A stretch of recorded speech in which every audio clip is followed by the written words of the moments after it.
All right. No, you use four. It's four. Four, okay. Yeah. We are live. Hybrid meeting of the city council. Members of the public can view this meeting live on channel 8, the city's website and YouTube. Live Spanish translation services are being provided for tonight's council meeting by telephone. Please dial 720-386-9023 and use code 104091 *. Ofrecen servicios de interpretación en español para esta reunión del Consejo Municipal por teléfono. Marque el número 720-386-9023 y utilice el código 104091 *. All right, we'll call special meeting to order. Ask clerk to call the roll. Mayor Huseman, Present. Mayor Pro Tem Alan Thomas, Present. Councilmember Madera, Councilmember Noble, Councilmember Hurst, Councilmember Kim, Here. Councilmember Ford, there, Councilmember Douglas, here. Mayor Huseman, have the floor. Thank you, sir. Need a motion and a second to excuse the members not present. Mayor Pro Tem. So moved. Councilmember Ford. Second. Have a motion second, excuse the members not present. Is there any discussion? Seeing no request for discussion, do a voice vote. All those in favor? Aye. Any opposed? Motion carries unanimously 603 excused absences. We'll move on to a executive session. Tonight we have two executive sessions. We'll ask for a motion and a vote for each session separately. First, I'm looking for a motion and a second to enter into executive session pursuant to CRS 24-6-402 parentheses 4 sub parentheses E for the purpose of determining positions relative to a matter that may be subject to negotiations concerning incentives for a potential economic development project with the city. Mayor Pro Tem. So moved. Councilmember Ford. Second. Have a motion second to enter an executive session for the purposes stated. Is there any discussion? Seeing no request for discussion, do a voice vote. All those in favor? Aye. Any opposed? Motion carries unanimously 603 excused absences. Next, I'm looking for a motion second to enter into executive session of the city council pursuant to CRS section 24-6-402 parentheses 4 sub parentheses A and parentheses 4 sub parentheses E and I for the purpose of discussing the acquisition or lease of certain real property as a potential location for a lease substation and for determining positions subject to negotiations, developing strategies for negotiations and instructing negotiators with regards to potential acquisition or lease of for such property. Mayor Pro Tem. So moved. Councilman Ford. Second. Have a motion saying to enter into the executive session for the purposes stated. Is there any discussion? Any request for discussion? We'll do a voice vote. All those in favor? Aye. Any opposed? Motion carries unanimously 603 excused absence. Council will return from the executive session to convene the study session. The meeting broadcast and recording will remain up. Executive session is estimated to last approximately 40 minutes. This time I'd like to invite staff and the public not needed for the study session to exit the chambers.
Yeah, 3 hours, right? I'm trying.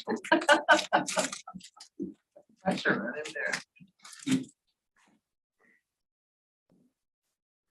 Whenever you're ready, I think we need to adjourn the. He did. He He did? did. Oh. Yeah, you missed it. Sorry. All right. PC to both, and then we will. On the record, I say that with love. That's all. Thank you, everybody. Honorable Mayor, Mayor Pro Tem, and members of City Council. Tonight, I am presenting on the marijuana code updates that the City Attorney's Office and our office have been working on for the last couple of years. An overview on our marijuana process that City Council had requested back in December of 2022. And then also a discussion on the moratorium that council passed at the last regular meeting. With me presenting tonight is Yadira Dosal, our licensing coordinator in my office. We have the Honorable Kristen Brown, your marijuana licensing hearing officer, and then Assistant City Attorney John Patrick Sampson that has been helping with the marijuana code. So our agenda tonight is going to be discussing the current licensing procedures, current licenses in process, the marijuana code updates, and the moratorium discussion. So it's just a bit of a background. In 2000, Colorado voters approved decriminalizing marijuana.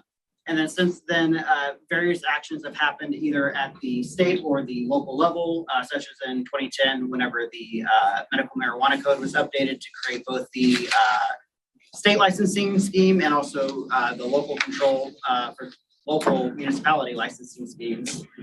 In 2012 and 2013, Colorado voters approved the recreational marijuana, and in 2013, the legislature adopted the marijuana recreational code.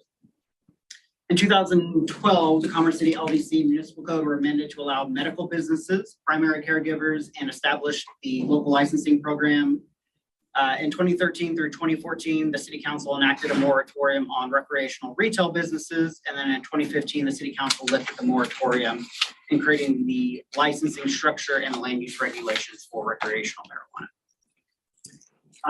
So as an overview of the licensing procedures to get a marijuana license in Commerce City, first of all, marijuana licenses are what's called a dual license type, similar to liquor licenses. So an entity has to apply both at the state level and at the local level and be approved at both. For Commerce City, our steps, at first we require a letter of intent to be filed by the applicant, and then we schedule a pre-application meeting. We also require the zoning verification at the time of letter of intent to verify that the property and parcel are able to be used as a marijuana facility. After we meet with the applicant, they will then go back and submit their application at the state level. The state will review, and if they approve, they'll send it to us at the local level. The applicant will then hire a professional petitioning company to conduct what's called a needs and desire survey. We will then hold a public hearing of the applicant before the Marijuana Licensing Authority and Kristen.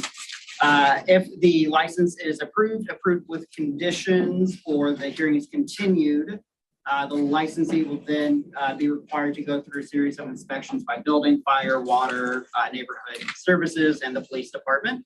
And if they pass those inspections, then we will issue the license, or if they need to come back and prove or satisfy any conditions before the hearing officer, we will reopen that public hearing and await her decision. So the letter of intent requires the applicant's basic information, so name, phone number, contact information. What type of business they're going to be running, whether it's a retail marijuana business, a cultivation, a medical optional premise, the size of the operation, so the facility size and the scope of how many plants, how much business, how many employees, information like that. The pre-application meeting has myself, Yadira, our code enforcement officers, PD, building, zoning. We also invite the fire department and the water department to also meet with them so they can ask or answer any questions the applicant might have on their particular facility, the area, or basic code compliance information that they might need at the time of application. The application for local marijuana requires both the state and the local fees to be paid. An affirmation and consent of the applicant to conduct a background investigation, not only on them, but all managers and key persons of the business. The authorization from the landlord to use their property or their premise for marijuana. We need their operating plan of how they're going to be conducting business and at what stake each member or manager has in the company. A zoning report verifying all setback compliance with the various setbacks as required by the Land Development Code. Their floor plan and security diagram of where every camera is going to face within the facility, how both members of the public employees will enter and exit the facility, and how product or plants will be stored and secured in the facility. The background application, again, of each manager, owner, or key holder, and then the state application form. The neighborhood needs and desires survey comes after we reviewed the application, deemed it complete, and scheduled it for hearing. The applicant then has to hire a professional petitioning company, which will then go out and survey a half-mile radius around the premise, which we deem the neighborhood. The petition company will circulate the petition throughout the neighborhood, asking both for support, opposition, and those that are neutral. We also include the reasons as to why they would support, oppose, or be neutral on that as well in their survey summary. The petitioning company will testify at the hearing before the hearing officer, and then the city will mail postcards to all property owners within that half-mile neighborhood boundary ahead of the hearing date, notifying them the date, time, location, and subject matter of the hearing. And then we also post the public hearing notices in Legistar and in the Sentinel Express newspaper. At the public hearing, it'll be before the Marijuana Licensing Authority of Commerce City. The hearing officer has been appointed by City Council, which is the Honorable Kristen Brown. She will enter the appearance of the attorneys representing both the city and the applicant. She will accept the file of the application into the record. We will then take testimony, or she will take testimony from the applicant. The city will ask any questions that it needs answers on from the applicant. We'll receive any public testimony from the public that's at the hearing. Kristen will then examine the qualifications and good moral character of the applicant, on-site managers, and any persons that she deems necessary to appear before her. And then she will either continue the hearing, issue the approval, a conditional approval, or denial of that application before her. So again, just an overview of Kristen. She's appointed by City Council. She's authorized to create the procedural rules of the meetings before her. She makes all decisions on applications and licenses, again, based on the application compliance with state and local law and the Land Development Code, the neighborhood needs and desires, public testimony, questions from the city, and then the qualifications and the good moral character of the applicant. In terms of inspection, if licensee is approved or approved with conditions, I know, I believe as Councilmember Ford had some questions on the odor control of some of these facilities. Building will inspect and issue the certificate of occupancy once they've satisfied their building permits and tenant finishes. The odor control system that they use within their facility, whether it's cultivation, retail, or MIP, has to be approved by the building official. Our Commerce City Code, Section 8-2310, prohibits odor from being detected from either immediately outside the premise or if it's a shared wall facility from the adjacent neighbor. So if you ever hear any complaints, send them our way and we'll get code enforcement out there to make sure they're compliant with our code. Code enforcement will inspect the floor plan and make sure the license is posted. The police will inspect for premise security and cameras and making sure all their security equipment is functional and secured. Fire and water will then inspect, and then the applicant will come back, give us proof of inspection, and then at that point we will issue the license, and then from a year on from there, they will renew annually. They'll pay their fees both to the state and local annually. And on an ongoing basis, if we ever have any issues with a marijuana business, we will issue show cause hearings or renewal hearings before the hearing officer. And the hearing officer can suspend, revoke, or rule on those hearings as she sees fit. I know we had some questions on setback requirements and why there are so many businesses in certain portions of the city, and most of that can be addressed in our land development code. So in our land development code, marijuana businesses have to be 1,000 feet or more from any educational institution or school, alcohol or drug rehabilitation facility, group home, halfway house, correctional facility, any city-owned park or recreation center, and then 500 feet from any property zone mixed-use, residential, or agricultural. Signage must be approved by the building permit department, and we prohibit off-site storage, membership clubs, home occupation businesses, and social lounges in our land development code as well. Mayor Pro Tem has sent me some questions on child care facilities. We require those to be 1,000 feet from child care facilities, and that includes both licensed daycare facilities and licensed home-based childcare facilities as well. Again, planning issues and zoning verification for the premise, and the applicant has to submit their zoning report verifying setbacks from all of those in our land development code with their application. We also had questions on the like-to-like business setback.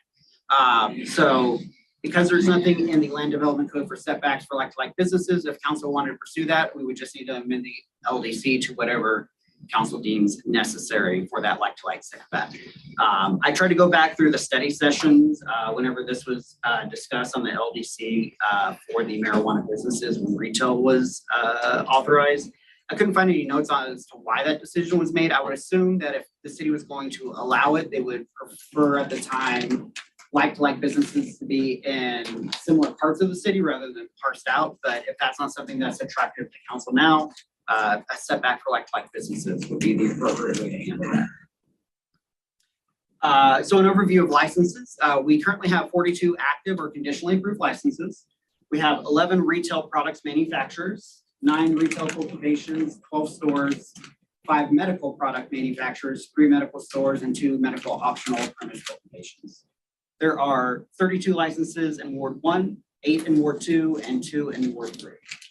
We currently have 1 application in process for a co-located retail. So one of our cultivation licensees has a facility and they want to convert part of their office space at the facility into a retail store so they can sell directly to customers at that facility. So it wouldn't add a location, they're just adding a license on top of the premise. We had 1 letter of intent also filed, but no application has been formally submitted, and we've tried reaching out to follow up with them and they haven't followed back up. So we think more. Some statistics, I tried to compare Commerce City in terms of our retail density to other municipalities in Colorado. So from what I've been able to gather, Pueblo has the most retail stores per capita in Colorado. Commerce City is probably top 10 to top 5. I didn't go through every municipality in Colorado, but I know we're definitely up there in terms of density. And then some of the other cities throughout Colorado, like and near us, right, Thornton, Aurora, Lakewood have less stores per capita. Colorado Springs only allows medical, so that's why they're not on here, even though they're one of the bigger municipalities in Colorado. In terms of marijuana tax collected to date, we're just shy of about $7 million of just the marijuana sales tax, I believe. That doesn't include the city's sales tax in those numbers. We also have questions for Mayor Pro Tem on smoke shops. That's not in our city code, that's not clearly defined, but we know the state issues retail tobacco licenses throughout the state. We would issue a general business license, and from what I've been able to gather, there's about 3 smoke shops in the city, 1 in Ward 1 and 2 in Ward 2. In terms of code updates that we've been working on for the last couple of years, the marijuana code was adopted in 2015 and hasn't been updated since. There are certain updates that we need to make in order to comply with new statutes and rules, and there's also new license types if council wishes to authorize those at the local level. And then some of the licensing authority rules that Kristen has promulgated need to be codified in our code as well. So a couple of these new licenses would be the hospitality license that allows on-premise consumption at a fixed or mobile premise. Customers can bring their own marijuana products to consume, but cannot be consumed on the same premise as an existing marijuana or liquor license. And it can operate in a retail food establishment or can offer prepackaged or prepared food. It can be a mobile premise as long as the pre-planned route is filed with the local police department. Retail hospitality license allows on-premise consumption at a fixed premise where they consume marijuana purchased from the retail hospitality business. Again, can't be on the same premise as an existing marijuana or liquor license, and it can operate in a retail food establishment. The delivery permit was created in 2019 to allow delivery of medical and retail marijuana via a regulated marijuana transporter. Requires ID scanning upon delivery. If you've ever ordered like Drizzly or any of those products for alcohol delivery, same thing, right? You got to show them the ID before they give you the product. It's up to the local to allow whether or not a license can deliver inside and outside the city, and us to also prohibit or allow other jurisdictions that have authorized delivery to deliver or not deliver inside the city. This has been probably the biggest one that we've had to deal with over the last couple of years, which is a change of controlling beneficial ownership. This was also authorized in 2019 from the Colorado legislature to allow any person, publicly traded company, private funds to invest in Colorado marijuana businesses. Basically, they're reallocating interests among the existing owners or changing the passive and controlling beneficial ownership of the licensee. Our code does not allow transfers of marijuana licenses. So depending on what they're changing their applications, we've had to play it by ear. Some we've required new applications, some we've required public hearings, and some we've done administratively, just depending on where they're changing their controlling beneficial ownership from. So we're proposing that any change in ownership that results in the majority of controlling beneficial ownership require hearing, and any complete changeover in controlling beneficial ownership require a brand new application from the start. There's a few other smaller license types that have been created over the last couple of years. So testing facilities to test on marijuana products, off-premise storage to store products at a different location than the retail or cultivation facility, and then research or development that plant, grow, harvest, soup to nuts, and then they submit their study to the Colorado MED, the Marijuana Enforcement Division, for approval for that project, for that study to be conducted. In terms of some of our updates that we need to make administratively, we need to modernize some of our code standards from the marijuana licensing rules and procedure, and some of our own city regulations need to be updated to include language like for permit on type of license, better define good moral character, codify the application process, and allow for change of control and beneficial ownerships. So for council input for this section of the presentation, are there any licenses that we currently don't have in our code that council wishes to add as part of the code updates we'll bring before you in the future? Want that answer right now? At least kind of a discussion or, thoughts that we can bring back to you. Do you just want it addressed to this or so far what you? Yeah, just the new license types. Is there anything on here that grabs at you that you guys would like to allow in the city, or Well, just I have something I don't want to see in the city, like example, the hospitality, hospitality now? myself, I don't like that, or the delivery, that's concerning, unless it's for medical marijuana purposes, medical, if that's included medical, I possibly okay with being delivered, but I don't like the hospitality or the retail hospitality. Do other council members have similar thoughts, or seeing a lot of head nods? I'm good with not having any of those. Is there any, because Mayor Pro Tem had mentioned the medical delivery only, is that something that we could carve out in legislation, John Patrick? Would other council members be open to just medical delivery or just no delivery at all? Open to medical, because there's been times when my son is needed not to be able to access. When you live with chronic pain like that, It's hard to get out and do your own shopping. Council members, Councilmember Hurst. R&D license is not out of the realm of something that I would be interested in. There's a lot of different developing research happening in the field because of legalization and kind of a lack of research that happened over the last 50 years. And so it would have to be regulated in a similar way, where we'd have to know what's going on. It'd have to be safe. It'd have to be innate. We don't. I guess I could call a lot of things testing, research and development. So it'd have to be like, it'd have to be research and development, John Patrick, you can correct me if I'm wrong, but whatever they do has to be pre-approved by the state licensing authority for the project that they're doing. So, and that's the level of what I'm talking about. So if it makes it through that, the reason I say that is because it can be linked to other medical research and development that we think would be very positive here. So I don't want to limit that. It's probably a small percentage of R&D that I would, be looking for, but I just don't want to throw that completely out of it. On the first two, I have mixed emotions, mostly because it was the majority of Coloradans who approved this. Yeah. So it's not like it's a controversial issue. Delivery makes sense. I don't know what transporter means. Research and development makes sense. What is testing? Just testing employees or something? No, it's testing marijuana. So basically determining potency and efficacy, stuff like that. So they don't grow or any of the other stuff that like research or cultivation. They simply receive the product, do the testing, and then make those reports back to either the cultivators, manufacturers. Yeah. That would be okay. People have that And job. then the off-premise storage, I know that there is a particular area in Commerce City that has manufacturers of edibles. Mhm. And some of those companies have wished they can't expand out of their space, Right. but they need someplace to store their product. Correct.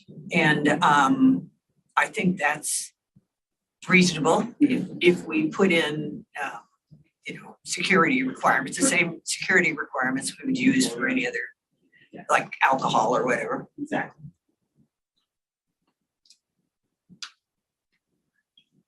So to answer your question, I think it was Councilmember Douglas on a transporter. So delivery permit allows the retailer to contract with a transporter that also has a separate license and permit. Their vehicles have to be retrofitted with certain security equipment like cameras, and then the way that the truck is locked is very different than compared to like a Dodge Caravan, for example, right? So Similar to Brinks, right? what? It's like Brinks. Not quite, but like Not quite that level. 90% there, yeah. I mean, it's like Yeah. moving money. It's Yeah. the Same thing. So it's, there's a lot of rules and regulations required to even get that permit to be a transporter for a delivery service. But it's not like DoorDash No, transport, no. although that's possible. I'm sure we'll be there in a couple of years, yeah. So does hemp fall underneath? any of Hemp this? was legalized as part of the Farm Bill from 2021, no. That's less than 3% potency and it can be, Yeah, it yeah, can yeah, move yeah. across state lines. Yeah. Yeah, so hemp is regulated from an agricultural standpoint, not a marijuana standpoint. Yeah, because they make different products out of it. Robes and all sorts of stuff, yeah. So you get to Illinois. Like the lotion. 6 months. Any other thoughts, comments, or questions on any of these licensees? What's that? I thought you Oh, please go. Okay, my only concern too is with the off-premise storage. What locations, and it should be a limited amount in certain areas and so, and then also notifying the residents, because suppose a marijuana plant blows up and they don't even know it's right next to their home. Right, so with any of these new licensees, we'd still require, neighborhood needs and desires, a public hearing, conditional approvals, all that type of stuff. So these just wouldn't be granted based on application. They would have to go through the exact same requirements that we currently require, like a retail business, a manufacturer, cultivation, so. But I still would hope it'd be numbered for what areas, how many can. And we could put, a limit on the number of licenses issued per type as well, if that's something you're interested in, just to make sure there's not, off-premise storage right next to, a self-storage facility, right? So. Thanks. So we're just talking about those items right here, right Uh-huh. now. So I had a question on something that was earlier, so let me know when you're Okay. ready for those. In terms of the LDC setbacks, both for the residential, the like-to-like businesses or other locations or types of uses, is council wanting to amend the LDC to either reduce or increase residential setbacks, increase or create like-to-like business setbacks? How is council wanting this to be brought forward to them whenever we bring the ordinance back? Mayor Pro Tem. I definitely think we should have residential setbacks. And I also think since other cities have at least 2,000 to 2,500 setbacks for like-to-like businesses, and we should too. That was my concern at the last council meeting, all up and down Quebec. So I definitely think we should have that. And like I said, and well, this is in the presentation too, but also I'm just curious too, as far as the school setbacks also, how close they are, can that be increased also, how close it is from the school? The LDC is yours, so if you guys are wanting to increase school setbacks, those can be increased as well. Noble. I agree. Any others? So what did we land on we were gonna allow? Some, On-site? so in terms of the licensees, research and development, maybe off-premise storage limited, no hospitality, no delivery or transporter. I don't think I heard a consensus on testing. What was wrong with delivery? I thought I heard some I no's. think the delivery was skewed towards medical. Yes. Yes, okay, perfect. Yes, delivery, medical only, yes. Well, what was wrong with testing? I just didn't hear a consensus on it. I said testing was okay. Testing was okay. I think so too. Not bringing a lot of product in, a small percentage. My concern too is about the off-premise storage, how many is gonna be allowed in a certain area? Is there, that could probably be either accomplished by setback or by They'd still limit. be subject to the same setbacks that any other marijuana Right. business would be subject to, including any new setbacks that are built into the new code. Yeah. And or alternatively, we can also institute, maximum numbers of businesses in particular areas. And can it be close to how far from residential homes? So it would follow what's existing or So like we you want follow to the increase. existing setback for the residential areas, which is 500 500. feet, but that, obviously can be adjusted through the ODC. That's my opinion, but I think it should be residential home.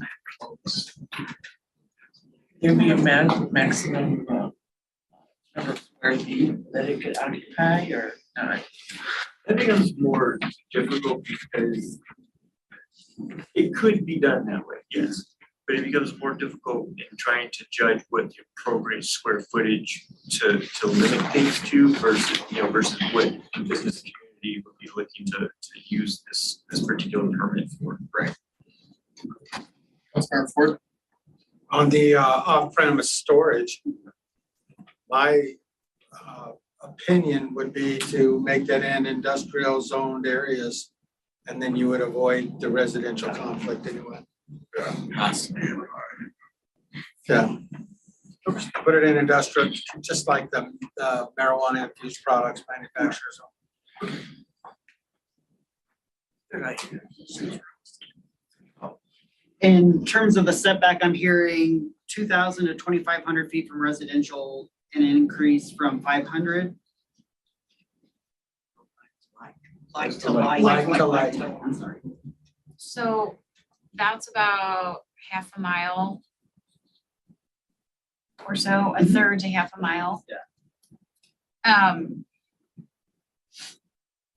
Jim, do you know what the like to like, just, or do we have a map of, I think it might have been the first slide of where the stores are right now in sort of the, I had the map I had put together in the packet.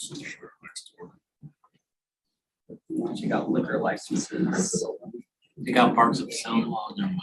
You want parks in there? No. what I'm trying to get at is if you're putting a 2,500 setback between marijuana businesses, are you essentially then kind of eliminating the possibility of any more stores, like anywhere? That I don't know what it would do to the eligible properties map that we have. Because I know Kristen had a city that legalized it, but based on the setback. It wasn't anywhere, it's a small town up north. It was legalized, but there wasn't any area within, that wasn't permissible based on the pretty strong setback requirements. Is that something you all would want to see before we draft an ordinance? Or does it not matter? Councilmember Ford. You know, years ago, when we approved the marijuana situation to begin with, we had a separation between retail, from retail store to retail store. And at the time, the city council contemplated based on how many would be allowed within the area,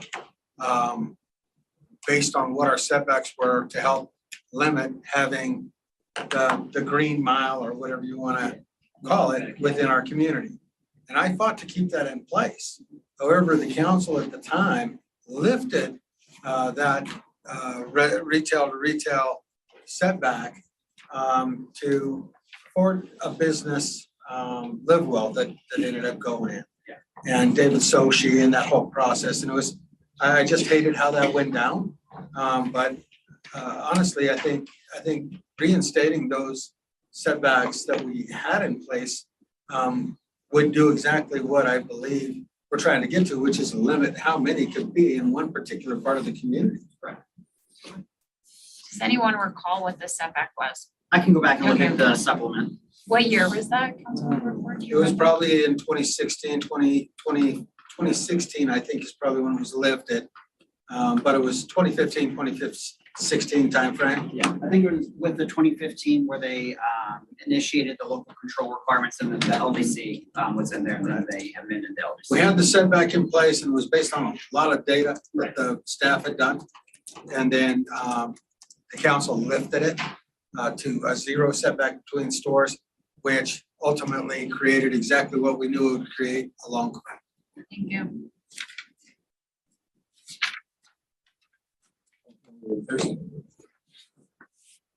Are the setbacks, do they go beyond our boundaries? Reason I say that is like, you have the Denver border Right. literally across the street where you could have one, across the street from each other. And it's not just in the south anymore. Well, I guess it's still south, but on Howard, they have them across the street from each other in Denver. And so as we develop, I know it's far away, it's too far away, but I could see this starting to become an issue. So not the two currently on Tower, but as we kind of squeeze in on Pena with them, that could be a potential future issue. So I want to know if there's 2,500 business to business setbacks looking and considering outside of our immediate border. I think it's probably a good idea is what I'm trying to get. I'm not saying we shouldn't. Either Tolbert or Rogers, do you guys know, is there anything in the LDC that is in city only? Because I know on the map, right, there's a school, or not a school, a child care facility that's outside, but would that impact if a marijuana business wanted to go up here and work one, for example? Right now, the land development code is silent to whether it's in or out, whether it's within or outside of our jurisdiction. So, I mean, that's something we'd have to look into if that presented itself. It's hard to say at this point in time. Member Noel? Dylan, you sent me information today that I had asked for, which included information about liquor licenses. And I wanted to compare stores to stores, if you will.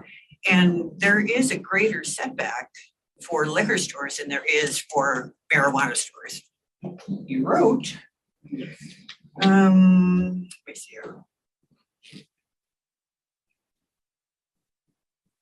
That a liquor license cannot be within 2,000 feet of a residential zone.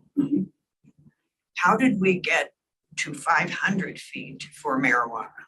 Yeah, that I'm not certain of. That was back in the 2015 LDC, before my time. I'm not sure or privy to the conversations or how council reached that 500 foot number. It would seem to make sense in some ways to be consistent The with liquor stores. liquor from one liquor to another, at one time, there was a setback between stores of 2,500 feet. But in the city, I can tell you, we got liquor stores on Monaco, we got them in Parkway Market Oh, that are you way should see the closer, map. way closer than. Dylan, would you put the map up and show what Yeah, it looks they're like? I've got the liquor licenses that I added, I think today.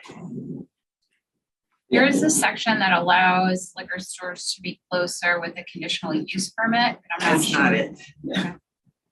That's showing like schools and things. I'm looking for all of the stores. Are those all the stores? Yeah, All with the with yellow- Champagne glass. Yeah, glasses. Okay, are- but show all of Commerce City, not just the south. Okay, see how coded the south is? Went awry. Most of those Because establishments if have it's been there supposed to be a forever. 2,000-foot setback for liquor stores, there's a zillion liquor stores in there. John, are those all liquor stores or are those all licenses? Licenses, not necessarily Can you stores. narrow it down to just liquor stores? I didn't input the Excel sheet to be filtered by license, so it's all, right, so you got, what is the Convenience stores, Yeah. bars, Yeah. restaurants. Like the American Legion, right, they have a social club license, I think is what it's called, you got your, your Circle Ks, That's true too. yeah. A lot more restaurants in the south than there are in the north, for sure. Yeah, so it's not all stores. I can update this and then inform council when it's been updated, so you can filter by a liquor license type as well, and that might help you. All right, well, that makes me feel somewhat I'm better. also trying to find that setback provision, Yeah. which I'm having trouble finding, so I can. 2015. Okay, then, I have a question. Okay. I have a question about security Mhm. and dumpsters and refuse cans. Mhm. To whether it's at a grow house, retail, or storage, do we have anything that has any requirements regarding Not in our code, but it is in the Colorado regs that really speak to a lot of the specificity of how licensees have to be conducted. So I know we don't have it in our code, but they also have to comply with the Colorado statute and regs as part of their license. So if they were ever to violate the regs, we would know about it because a MED would inform us. Okay, so in theory, there is a base that the state has, and then we can do more but we can't do less. Can't do less. Have to do- Can meet or do more. Okay, thank you. Any other discussion on setbacks for bringing back to council at a later date? Councilman Forrest? One of the things that I thought a lot about that I know some areas of Denver are requiring is a good neighbor agreement. Okay. Can you And speak more about that? yeah, I think that it's really a good thing for residents and communities to have. It absolutely, once the neighborhood says it's allowable, but based on these conditions, we don't want loitering out front, we don't want trash and debris, graffiti or anything like that has to be cleaned up. It has to be kept in a respectful manner up to the standards of the neighborhood. Okay. And if that is violated, neighbors can actually turn them in and they could go to a show cause over not holding their side of this good neighbor agreement. But I know Denver has put some of those good neighborhood agreements in place, and I think they're very helpful for, it's more of an assurance to the neighbors that they have some control. Right. If they don't meet the expectations that they'll go away. All right. And then lastly, if there's no other comments or questions, the moratorium that council had directed staff to work on at the last regular meeting. So just a brief moratorium history in Commerce City. In 2010, there was a moratorium on medical marijuana. Then in 2011, council coincided the local moratorium with the state's moratorium on it. In 2013, there was a temporary 18-month moratorium on recreational. June of 2014, it was extended to see how the federal government would react to the legalization in Colorado. Once the Fed said that they're not going to step into it, City Council lifted the moratorium. And then I found in 2017, there was a study session on a moratorium, but nothing ever proceeded from that study session. At the April 17th, again, meeting, council directed staff to draft a moratorium on new licenses for 12 months. So we just need council's input on your purpose, scope, and what staff actions you want to take place during the moratorium, so we can draft that legislation and bring it back to you. And then we would schedule that moratorium to be revisited by council about 3 months in advance, so you guys can determine, do you want to extend it? Do you want to lift it? How do you want to proceed with that? That way, when it expires, we have a plan in place of how council wishes to proceed with marijuana licensing in the city. So marijuana moratorium should consider a purpose, Financial impact to the community, the duration, which council's already given us input on for the 12 months. The type of licenses impacted, is it all marijuana licenses? Is it new retail? Is it, retail and cultivation, but not MIPS, right? How do you want to narrow that? What licensing actions can take place, right? We need to be able to still issue our renewals, our administrative applications, our change of control and beneficial ownerships.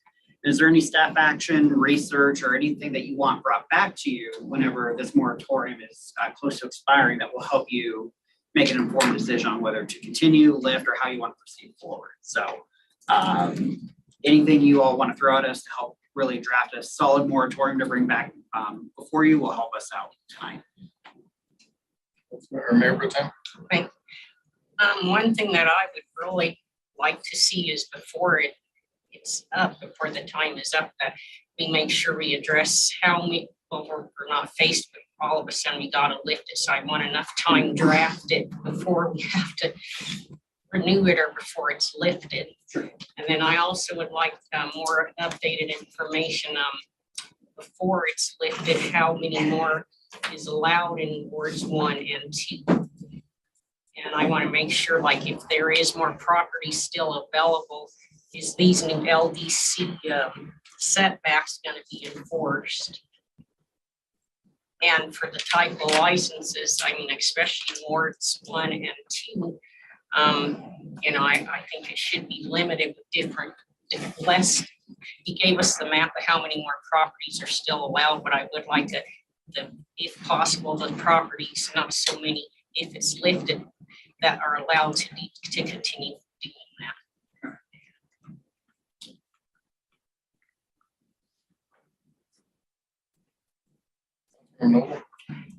I'd like to know about Adams County. Okay.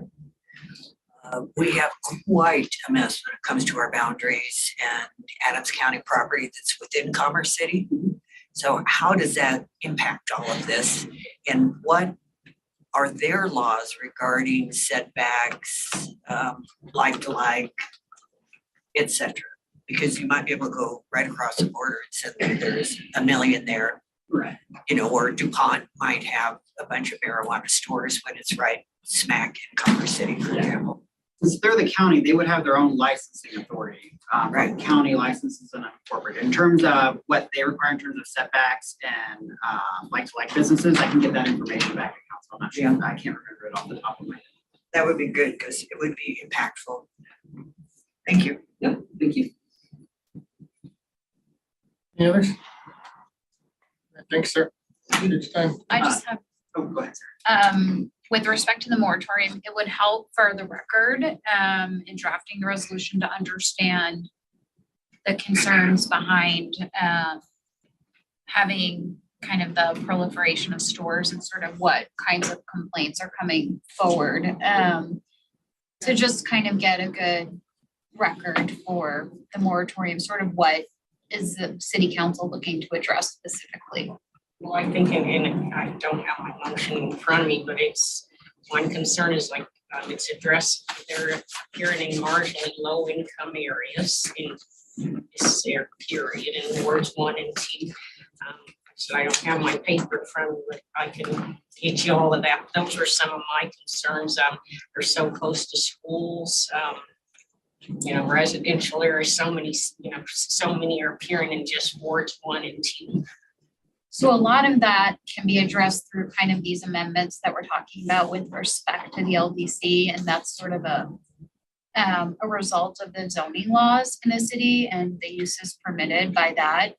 So kind of separating that from the moratorium itself, what do you think the moratorium can address in terms of, where there are complaints about noise or smells or something like that? Residential complaints, residents and parents complaining about the distance from going to schools to get to schools or passing marijuana shops. Like I said, and they're appearing in lower income areas. And I've had complaints from constituents that they don't like the fact that there's so many, there's too many in one area, so it's like setting the precedence for what the people see in the area and they don't think it represents them as residents and what their neighborhood should be. They're not happy with it, and it's like, how did this happen? And it's kind of like it's too late, Yeah, so yeah, one of my comments was gonna be understanding that we're not closing down existing stores, trying to get at so what that it doesn't keep happening. and new stores aren't opening just because of the concentration and the saturation. The vision of the residents of that I talk to and that I'm representing and even representing all of Commerce City, they're, like she said, they're not happy with how they're just appearing everywhere. You can't take your kid to school unless they pass a marijuana shop. You can't go grocery shopping to Walmart unless you pass a I mean, I thought cookies marijuana was going to shop. be a bakery, and here it turned out to be you know, I was so So- upset when you saw that. So For is it, example, no. is it fair to say that the function of zoning has not retarded the ability of marijuana retail shops, stores being located or proliferating an area within the city? So even if we were to address, once again, some of these different functions, setbacks, license types, similar, we're still going to have that proliferation that you all foresee within certain areas of our city. So zoning is still going to fall short of a community concern. That store-to-store setback would have not allowed what you see on Quebec. Would have limited how many stores were in one area. I don't think it's a good reflection of the reputation for our city either. I mean, you drive in and there's all of these shops there. And it's so obvious, and I just don't think it's reflective of who we are, but people see that, so that's their observation and perception, and fortunately, it's we're kind of putting we're doing it backwards, but I mean, to stop it from happening again, we have to do something. Horses. That horse is out of the barn. So for the license types impacted, are we wanting to do all new marijuana licenses or just stores? I just want to be clear whenever we bring it back to you.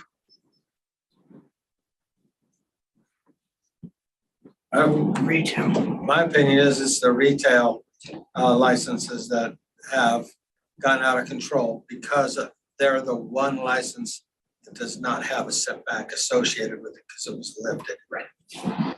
Both recreational and medical? Yeah. Okay. On the flip side, though, if you get too many grows next to each other and they're not doing a good job of Yeah. containing their odors, I mean, you only need to drive down I-70 right in Yes. between, That's right. And in Central Park, I drive it every morning. We still have the setbacks on And we still grow need to work. facilities, all right? By the grace of God. What are the setbacks? on the road? What are the setbacks between license types of growing facilities? In ours, none. We have 0 setback from Permitting marijuana to any marijuana. any marijuana even like that. Yeah, I think those setbacks that's the one thing that should have never been done. Yeah, there's a portion up on, I want to say Dallas Street, where there's about 3 or 4 permits all in that There's a lot. same, yeah. An industrial area. But they're not in a residential area affecting with the smells and all of that. So- Industrial.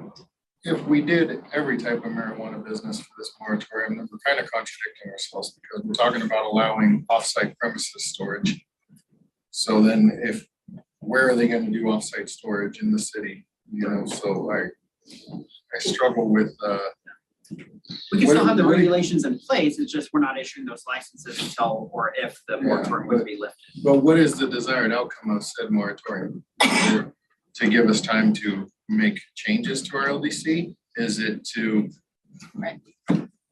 just completely shut it off for the time being? And so That's exactly what I was trying to ask, to try and figure out, because normally you do a moratorium to generally, look into particular items like, can we develop better regulations, or can we look to amending the code in a particular way that addresses these issues?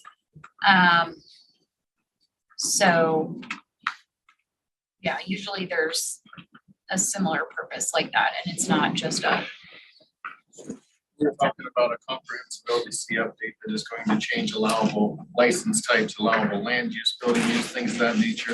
Then it would seem to make sense that the moratorium would be for all types. All these LDC amendments are being made. But then you come back up to the next question, you say, well, this is only for wards 1 and 2. Are we not making LDC amendments that are going to be effective across the entire city? Well, in response to that, though, I think there are almost no areas where in 3 and 4, but you There are can, not. there's like one place. There's One like store. One store in 3.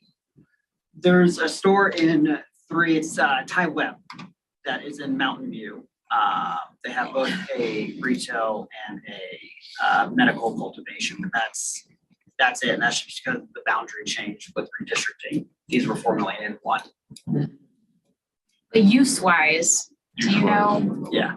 are these use permitted? Because they're all PUDs, most of them are PUDs. Some are, some are not. Yeah.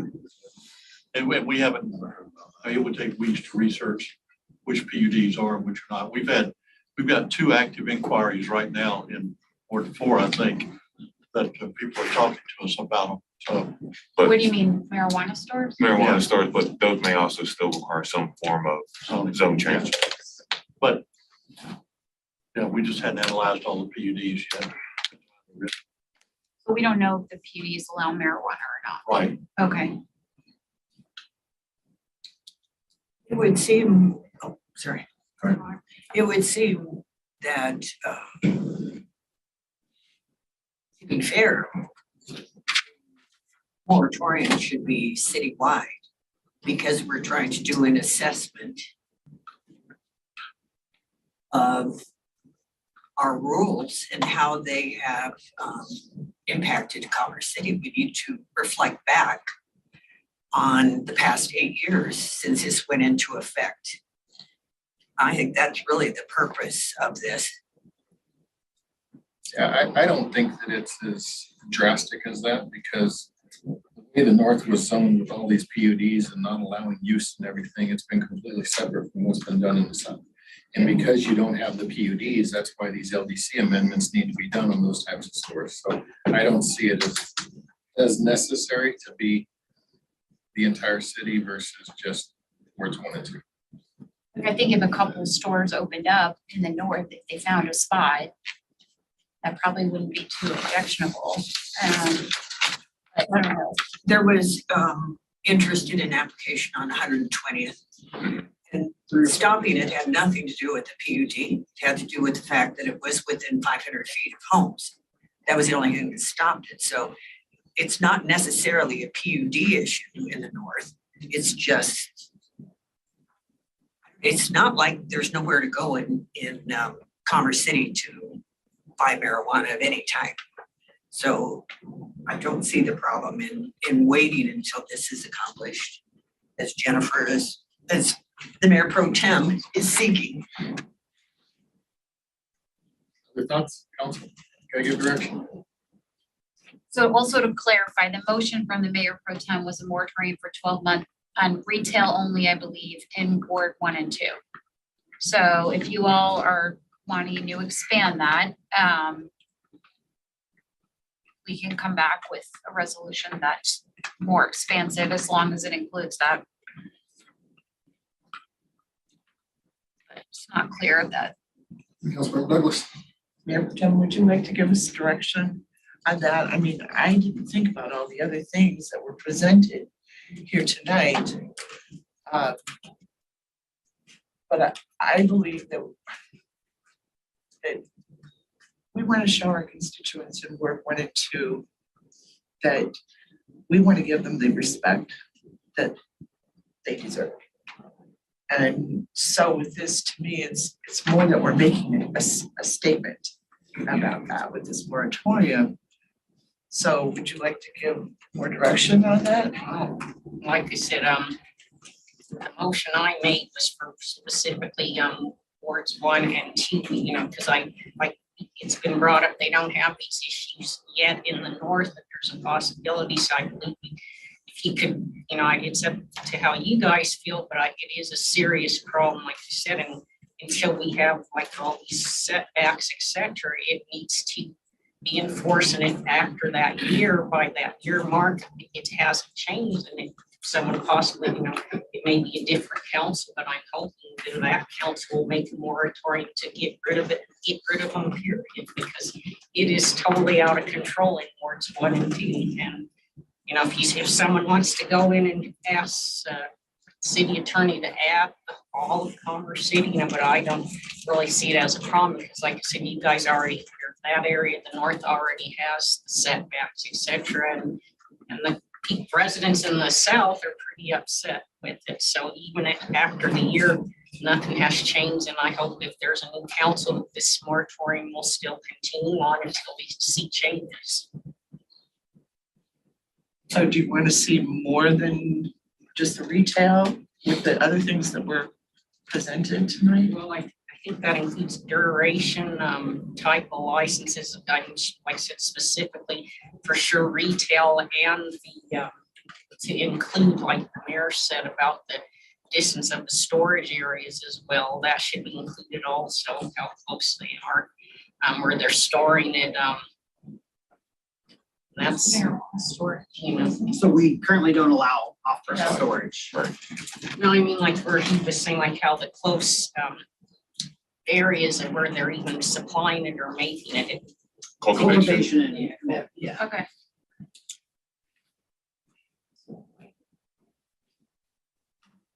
First, I'm good with just how she stated the motion.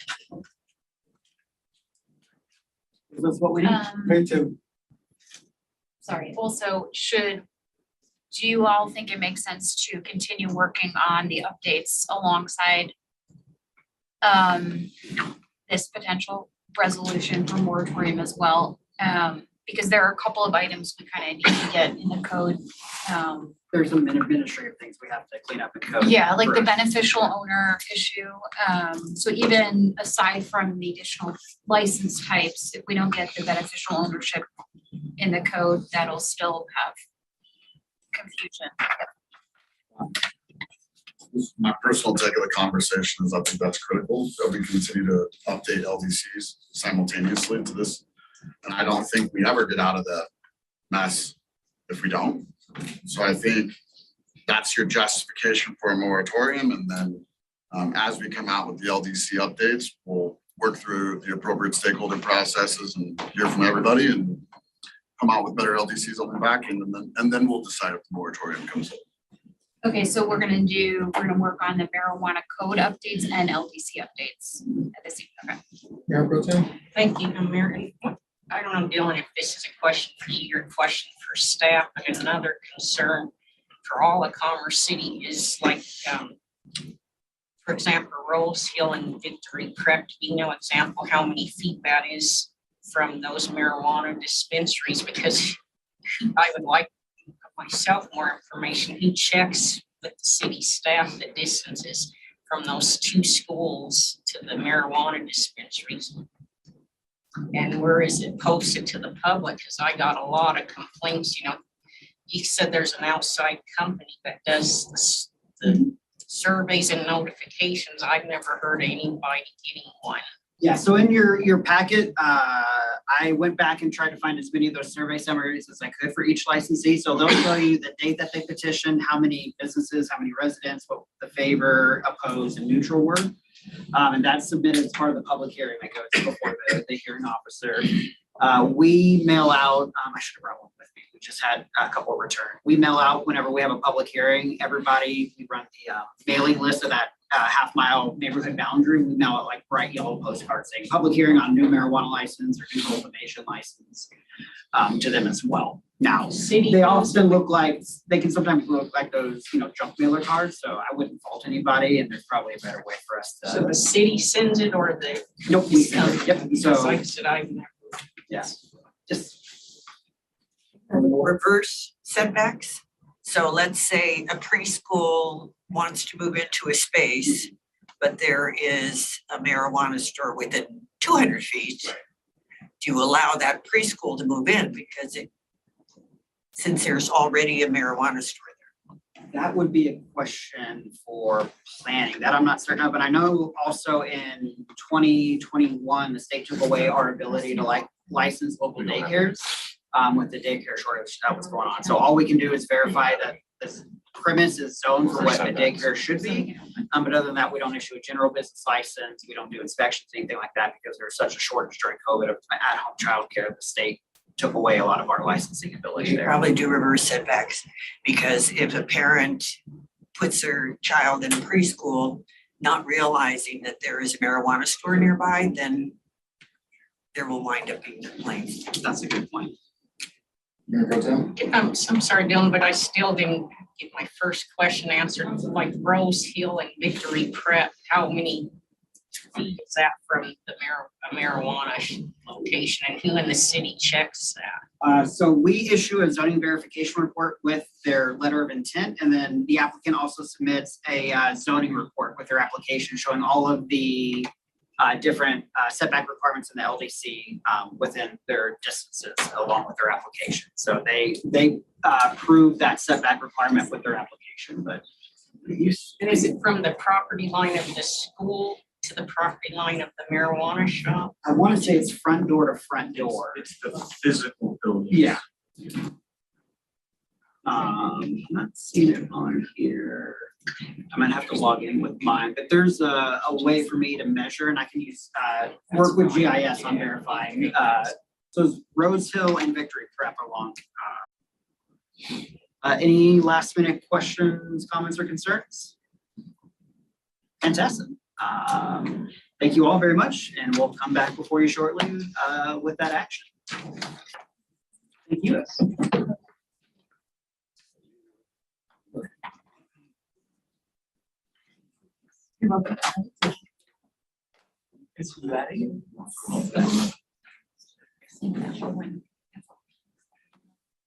All right, thank you, Mayor. Next item that we have up, automatic adjournment discussion. I've raised this over the last 6 to 8 months that I wanted to come back before you all. First and foremost, this is really a discussion about some creative ways to once again try to maximize the efficiency of the meetings that we've got.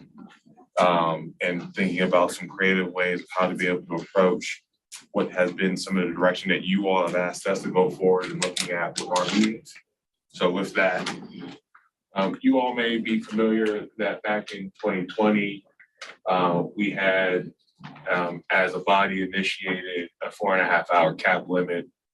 The goal and the guise at the time that still exists today, even with what was occurred in 2022 with the automatic adjournment, was to once again promote more efficient and organized public meetings, try to avoid unnecessary debate on matters of discussion, and to encourage efficient decision-making and economic use of public resources, staff, and or things necessary to be able to support you all in those meetings.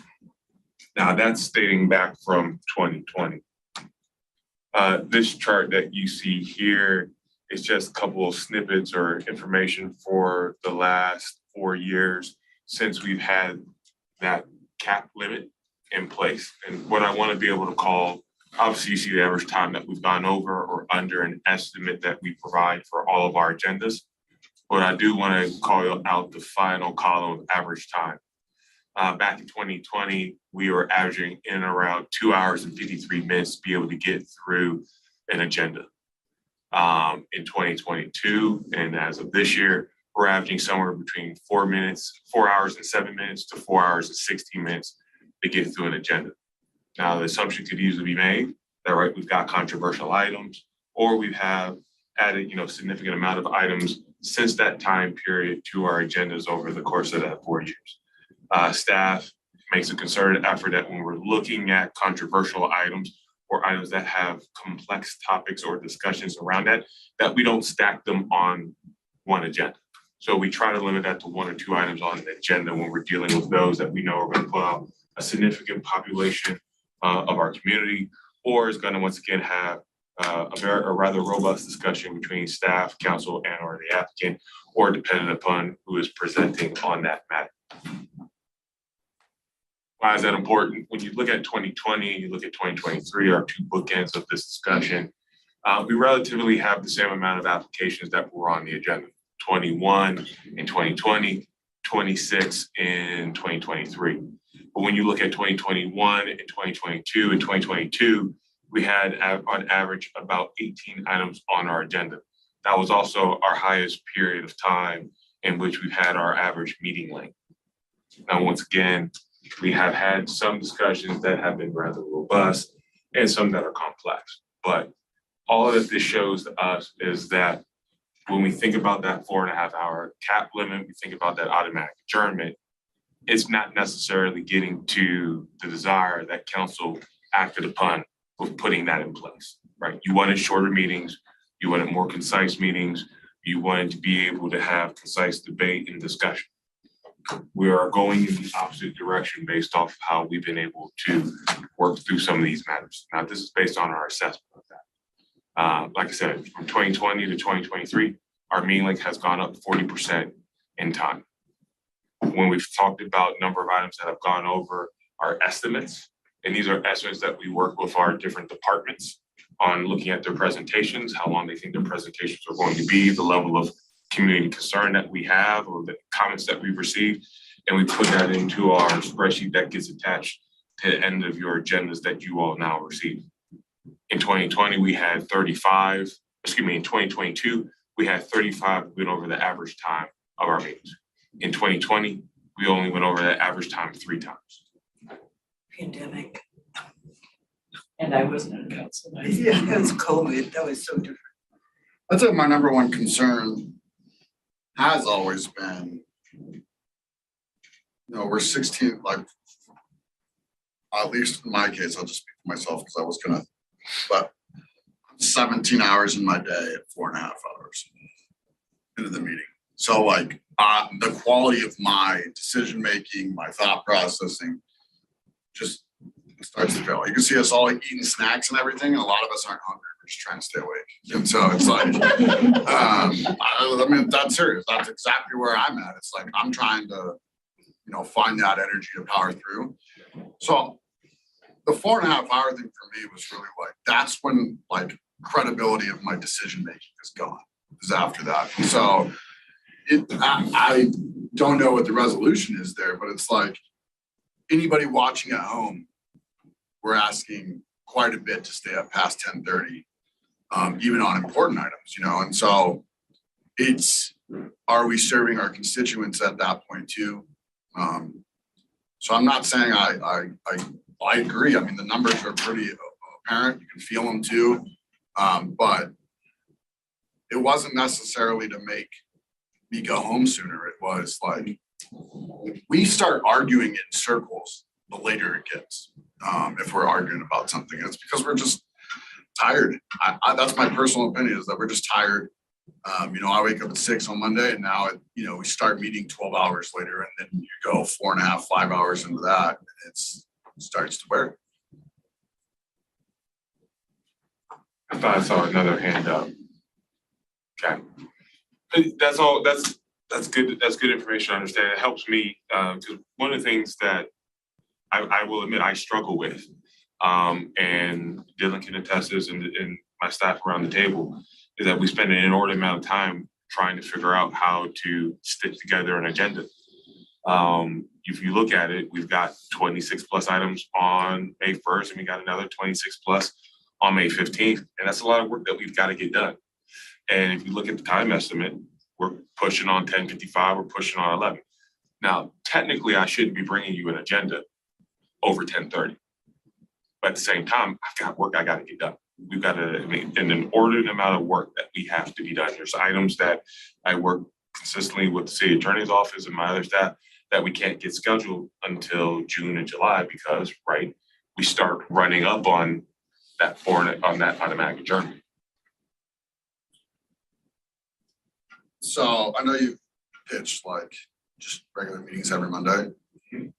Is there a compromise there where we do have more reports that we get in meeting, and I think that's credible because it's meeting, it's like a place to go watch from a constituent standpoint. Can we add more focus and kind of constituent value to these study sessions where we're moving some of the reports to a study session where we can be more business focused at meeting and then more update focused at the beginning or end of a study session? I'm just. No, that's a good question. So we've already started moving presentations off of regular meetings to keep it focused to the business at hand. Things that we need to be able to have you all take action on so that we can go out and be able to deliver. So when you look at most agendas, the only item that you will find regularly at the beginning of the month is our oil and gas monthly update.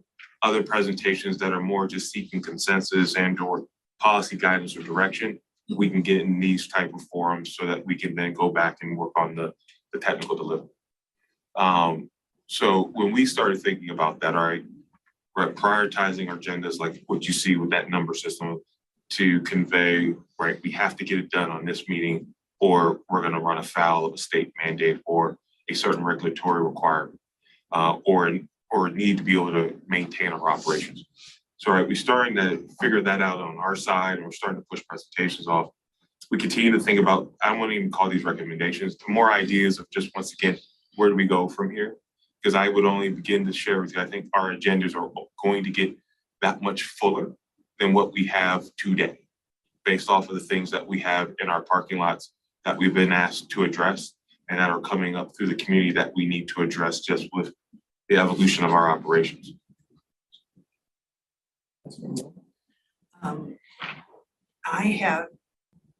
I believe that we should be meeting on Tuesday nights, not Mondays. And that we lose holidays, we lose multiple meetings during a year because we meet on Mondays. If we didn't meet on Mondays, then there wouldn't be this backup. That's a problem because we're losing meetings. So I disagree with that because I think holidays are important, especially for family time and I think you need rest and the staff needs rest. That's why I think we have the holidays. And if we put them on Tuesdays, that interferes with a lot of times for people to plan a long weekend holiday, et cetera, and then have to rush back for a meeting on Tuesday. But I think holidays are important to observe for the staff and council. I'd like to know what cities meet on Tuesdays. I know that several do. So we can look at that. I will share with you this. If we move to another day, there's a trickle down effect that we have to look at because we have other multiple boards and commissions that meet on Tuesdays, whether that's planning commission, that's the PRG advisory committee. So there's other things that then I would say Monday's been the staple because it's allowed for those boards and commissions to be able to have that remainder of the week and being able to conduct their business. So if we move to like a Tuesday, right now we only do planning commission the first Tuesday of every month. So we would have to find a different day for planning commission. And in that, we then have to look at all the things that come along with those things that are required with that, from publishing, noticing, other requirements and posting for that to ensure that we don't run afoul of due process and, quite frankly, public engagement and involvement in that process for those applications. So all of that gets stitched into that. I'm just trying to help you here. I know that there are cities that meet on Tuesdays. Broomfield meets on Tuesdays. Erie meets on Tuesdays. There are people who meet on Tuesdays. So I just wanted to help you out with this problem and also respect the time that Councilmember Hurst was talking about having a full workday and having to continue on. I mean, I have worked with the city in the past when I was a consultant with cities that would have meetings until 2 a.m. that was not the least bit shocking to have that happen. So, it is different that we stop. At the same time, it's different that we do it on Mondays as opposed to another day of the week. Very true. We did have, one other thought, is that when we had those very short meetings, that was the pandemic year. Mostly that was 2.5, 3 hours of giving away millions of dollars. That was really the focus of those meetings. There was far less business being conducted because you didn't have, staff wasn't here, that there was so much that wasn't going on. So to include 2020 as if that's a baseline doesn't work. It would be interesting to know what it was in 2019 maybe, or 2018, but not necessarily in 2020. Anything of changing a day would require some form of change to our municipal code, possibly city council policies, in which how we identify meeting days. So that's something that we would have to look into with the city attorney's office for my shop on that, but we would need to have. Change by motion or resolution. Yeah, but we'd have to get a general sense of whether or not that's where the council as a body would want to go, is having it on different days, or in particular, as we've been talking about internally, for like this year, we had no regular meetings for the very first 2 months of the year, January and February. It just happened to line up this year that those regular meetings fell on holidays. We can look at, for those, having those already be pre-planned and scheduled for that following Tuesday, and being able to make that accommodating shift for planning commission well in advance to maybe start earlier or to move a day as well. And that has a minimal impact to a much more global shift. So there's hybrid approaches even to that discussion about shifting off of a Monday to a Tuesday for those events where we have holidays. But we'd have to have some general sense from council where you all would like to go. So please don't kill me, guys. I've always thought like a potential, like one Thursday a month, have a business meeting could help us get caught up, where it's a lot less of, where we're doing proclamations and pictures and all that. Those are all very important things that I think this council has to continue. So it's not like we're gonna do less of those. I only say Thursday because the boards and commissions that I participated in is Tuesday and Wednesday. That could be in somebody else's way of their schedule. I have 2 on Thursdays, so I'm not actually one, yeah. Yeah, so it's tough. I understand like changing any day would be tough, but like if we could do one business meeting a month where we just focus on pushing through, business items, very limited reporting, no report out at the end from us, because we'll do that the next, literally a couple days from then, we'll do that at the regular meetings, but again, I'm throwing out ideas because I think I felt this coming for a while now that we were gonna have a conversation like this, so I've been trying to think about how to do that. What about, I do like the idea of doing land use. Can land use be a special night, like a particular Monday, and those are all the land use applications to get taken care of on that particular Monday? Yes, I've worked in other places where you can have it designated for maybe just the third Monday of the night and not to start anytime before 7:30. So that way you at least know, or the public knows that, okay, every third Monday of the month, not to start before 7:30, we're gonna have these land use discussion on land use items, and that only after 7:30, you'll have these discussion on land use items. So it gives some predictability and certainty to the community about when an item may be coming forward, so that they can plan accordingly to be present and to be able to have their voices heard. I would couple that with, a new creative approach that we want to think about presentations, of actually recording presentations before the actual meeting and uploading those into the packet. So you would have staff who would make their presentation, and when the agenda went live, the presentation would be there for the community to be able to watch anytime that they want leading up to the meeting. So it gives them the ability to be able to prepare their comments.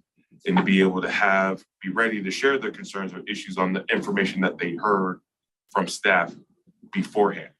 So you wouldn't even watch the presentation? So the presentation would be in your packet, so you would have. No, I'm talking about the community. I don't do the, I'm curious, I want to know about the community, what the community sees. Would the presentation be something that would be shown during the meeting? No, they would just simply be in the packet for them to review. And we would simply be prepared to take questions. Right now, when we do our presentations, we average somewhere between 15 to 25 minutes. I'd like to keep our presentations closer to 15. And we actually have staff presentations that go well beyond what I'd like to see as well, which is 5 minutes, right? Because they should be able to tell their story about what they're proposing within that 5 to 10 minute range. We have had some presentations by applicants go to 25, 30 minutes. And that's not what we've predicted for them, and it's not what we've also counseled for them when coming before our council. But right now, we don't have anything within city council policy that says you gotta stick within 5 to 10 minutes. And if you need more time, you need to ask council to give you more time in that presentation. Right now, they just go, and they go, and they go, and they go, and I can't give them the hook. So. Can't do it, yeah. I was gonna say. Showtime at the appellate. So regarding so if we had to go based off these recommendations, I think the fact that as far as not just staff presentation, but also the applicant's presentation to pre-record, upload, I think makes sense.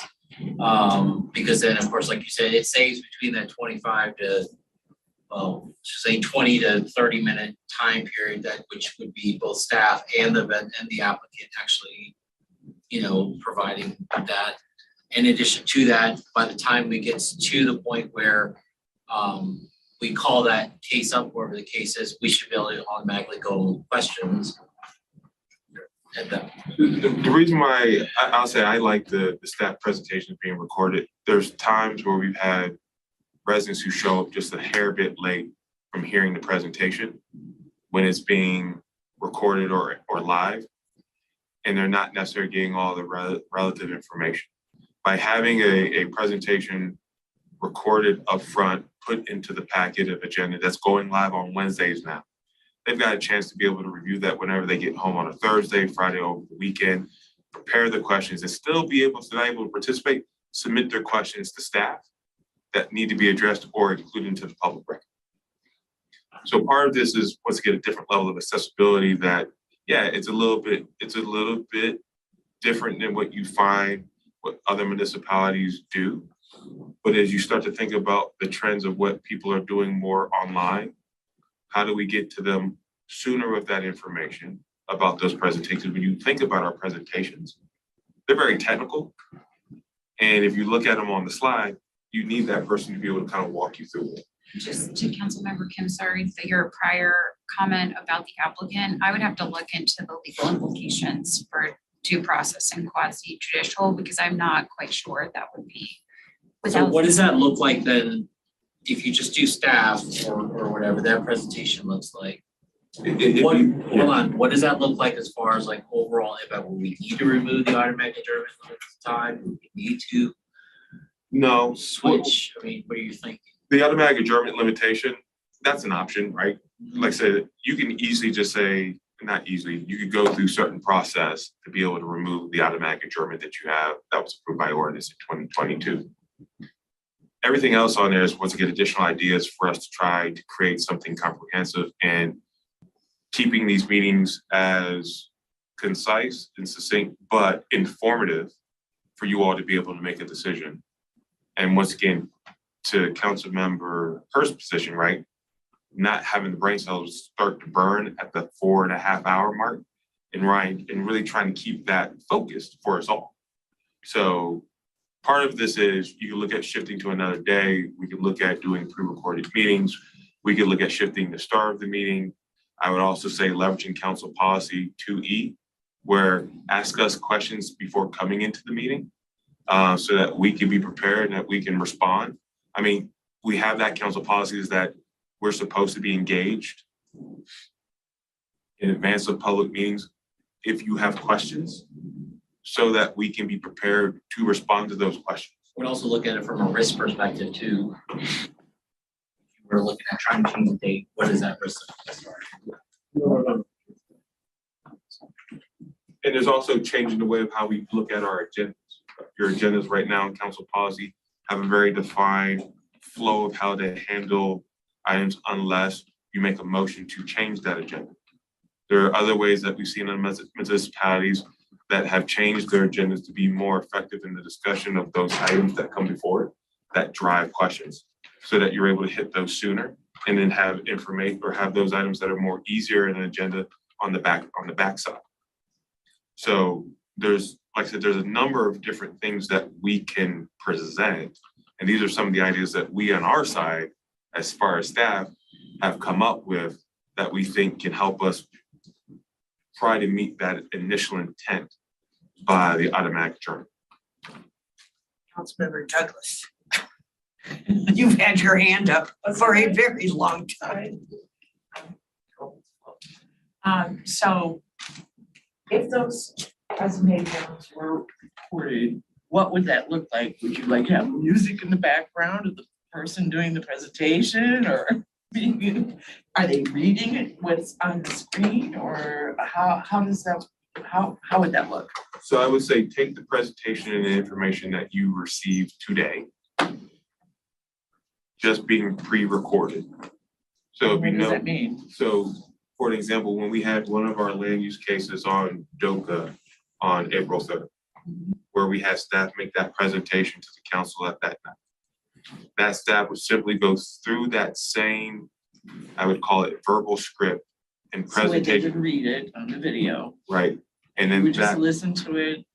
And then would there also be just the presentation as a PowerPoint that would be accessible? yes, ma'am. Because I like to reference the page number and Nothing else would change outside of the addition of a pre-recorded staff presentation like you receive right now in person. so Dylan wouldn't have to, or whoever wouldn't have to get up there and sweat and read. And it would just be available for answering questions because, right, that would be accessible beforehand for questions to be developed and being able to jump into the discussion. All right, thank you for answering. The, I don't watch videos. Video comes up, I don't watch them. And the staff literally reads every word on the slide anyway, when they do their presentations. So the slide themselves is enough, it seems to me. What we're leaving out of the process is being able to say, you know, if I hear Mayor Pro Tem often does this, could you please go back to slide number 7? You know, and that ability still needs to be there. I don't know that the presentations by staff is the biggest issue. One thing I will say that I've told my staff to be more, we're putting a lot of information into the package. We are stepping up our public record as it relates to comments, notes, information, and as opposed to trying to respond to every question about what's within it, we will point council or the community or an applicant back to this information can be found on page X of Exhibit B, as opposed to trying to explain it off the cuff. So that way people can be directed to where that information can be found in the packets. So context of why I was out, suggesting a business meeting is kind of an interesting situation. I work with Councilman Pfeiffer from Arvada. And I never have, like my staff, everybody knows, no meetings for me before 8:30 on Tuesdays because city council's on Monday night. And he always gives me a hard time because their meetings average 47 minutes. And I understand completely that they're in a completely different growth situation than we are. They're on the back end or the end of their growth spectrum. We're like right smack dab in the middle of ours.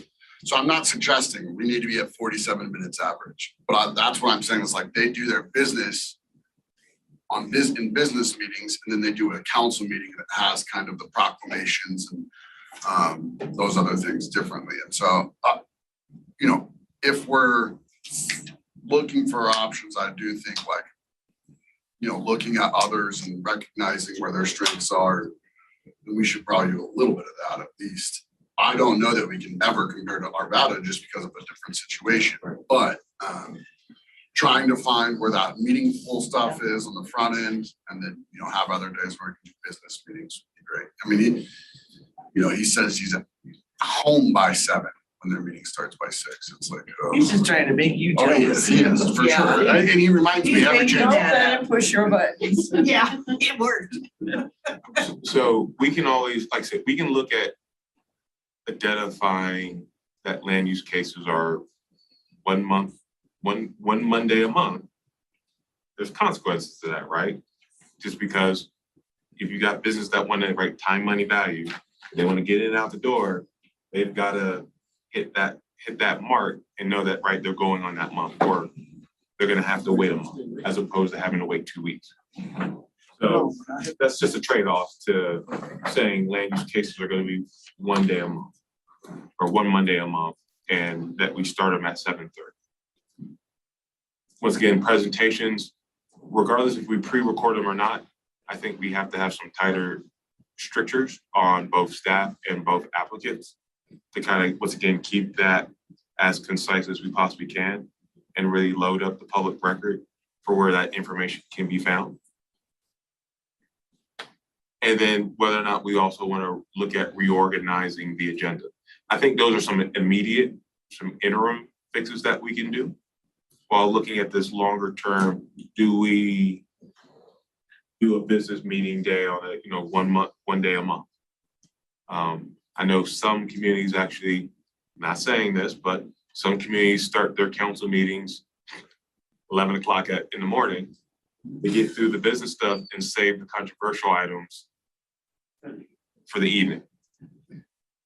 I'm not recommending that. Jobs, a lot of us have. Yeah, I'm not recommending that. I'm just saying, right. That's how they get away with it. Yeah, so So we get all the. there's a number of different ways to do that, but I guess Significantly increase my pay. where do you all feel comfortable coming down with some of these ideas, not recommendations, but ideas? And what would you all like us to further explore as we continue to know that we're gonna have rather healthy agendas going forward? I'm trying to look up our VADA agenda. I'll tell you, I've never double checked him, but he says it all the time.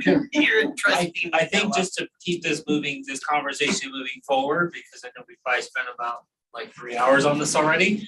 I think the fact that maybe the staff presentation recording them, and also if Ms. Geiger can please take a look to see what that looks like for applicants as well, to potentially record their presentation that come in for maybe with some additional guidance information. I think that would be nice to have, but not necessary, right? Yeah. Because I would expect that staff would be able to do their due diligence to make sure they're not just reading directly from the slide, that they're actually, providing that substance and that information that we need. And I think maybe that's a good start. We start there, just my opinion, and I would want Dylan to read all presentations from here on out. Oh, my I don't know if I can agree to that. Mayor Pro Tem? Resolution. I will give it to Dylan, he can get the point across. Yes, yes. There you go, Dylan. And it'd be nice if they could limit the presentation, like you said, even 7 minutes, and then have 7 minutes to wrap up their answers and questions and be done with everything in 15 minutes. That'd be nice. 7 minutes for questions, answers, and I don't know that we can ever limit questions and answers. There is a point to questions and answers. It is a matter of getting the information to us that needs to get to us. I just think that remains the critical thing. And also, I think the community needs to see how decisions are made. One of the reasons meetings used to go very fast, I remember this when I would attend meetings in 2019. So many decisions were made during study sessions that by the time people got to a council meeting, there was no discussion. It was just womp, womp, womp on votes. And that's not, it's not democratic, it's not local government, it's just not, I really prefer people being able to hear the process, try and understand why people are voting the way they are in some fashion, why they're making decisions they are. Yes. But we record these meetings now, so that's. That helps too. Should be speeding that up. Unless I repeat myself frequently. I agree with you. I think the democratic process that we go through is important for the community. I don't argue that at all. I think it's being able to, once again, I go back and I look at those two resolutions and how do I target us as an organization to be able to meet that, which is, right, stick to the necessary debate, stick to giving you all the information necessary to make concise and informed decisions. I think that's what I'm just trying to present here as ideas, and trying to get feedback on where we go from there. You gotta remember, we're a municipality, we're not a business. And so the constituents are who we serve, okay? So we have to keep that in mind. So we can't function like a corporation or a business. We have to remember that we are a municipality and to always keep that in mind. That's really important. You know, I've been to other council meetings before I was on council, but I'd be there till 2 to 3 in the morning sometimes, and that's just the way it went. But you're serving the public. Problem I see is we're contradicting everything we're saying. On one hand, we're saying we want the ability to have all the information. We want the ability to ask unlimited questions. We want the ability to drag on a subject as long as we think necessary to get the point and make sure that everybody is aware of it. But we want you to do that in only 4.5 hours. And it's that but that is the problem. And so on one hand, this council has hamstrung the city staff into putting agendas out there and trying to schedule things, allowing us time to answer all the questions we want and provide all the information and do everything we need to, but saying you can only do it in this amount of time. You can't have it both ways. This is one of those unfortunate times you don't get your cake and eat it too. So either you want the ability Spit it out. I'm not eating it. So you either get the ability to conduct the meeting the way you want to, or you get the ability to end the meeting in 4.5 hours. But you're not going to get both because we've been doing both. And the problem is we have such a backlog of agenda items right now and trying to get things scheduled that it's not working. So you're going to have another meeting or it just doesn't work. And that's the problem with this 4.5 time limit. I'm the only person that has voted no against it on both occasions because it doesn't work. Because the same people that are saying limit our meeting are the same ones that want the ability to ask 10 million questions about the subject in order to make sure that they have all the information and the constituents have all the information. So do you want the ability to ask all those questions or do you want a 4.5 hour meeting? But you don't get both. I can keep going. Yeah, I go. I recommend moving the adjournment invitation to my opinion.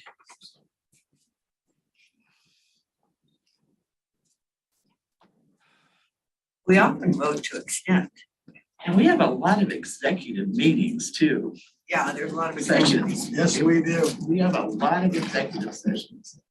So these ideas don't have to be mutually exclusive, right? We can still do these on top, but what I hear, and I want to get this clear, does anybody oppose the removal of the automatic adjournment? Opposed to removing? Right now, we have it as an ordinance that we are required to conclude business at 10:30 unless you all extend. Would you all be opposed to me and the city attorney's office working on repealing that while also still accomplishing some of these other ideas? I would like to keep that in that because like I start work at 6 in the morning, like a lot of us have mentioned, after so long, 10:30, a lot of us, I think, I'm not even mentally here to even represent or speak what I want to say. I like to keep it the way it is. Get up and go to work, get work at 6 o'clock in the morning, that's it. And it's not healthy.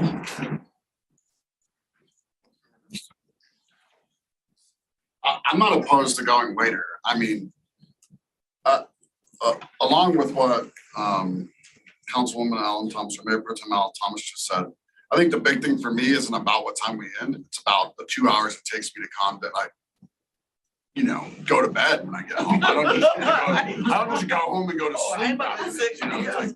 So it's like, yeah, we can finish at 11, but I'm going to bed at 1:30 at that time, and so that's what I mean, there's just like a human element of it. It's like, I'm down to go to midnight.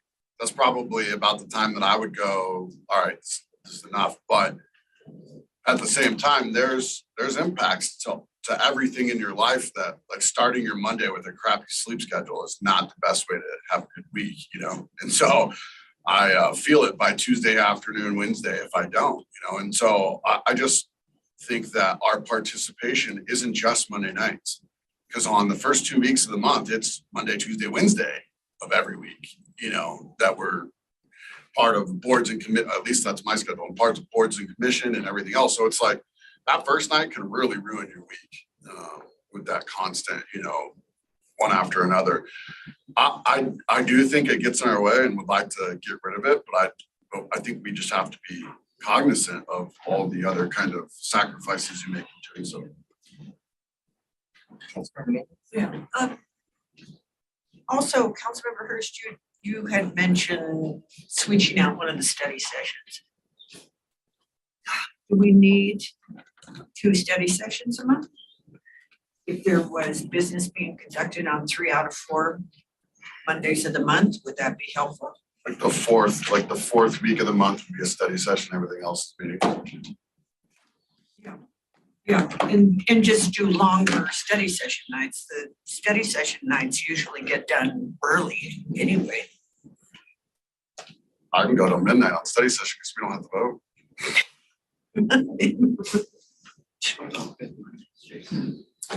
Fifth Mondays, we typically, so let me answer that question, I'll get to yours.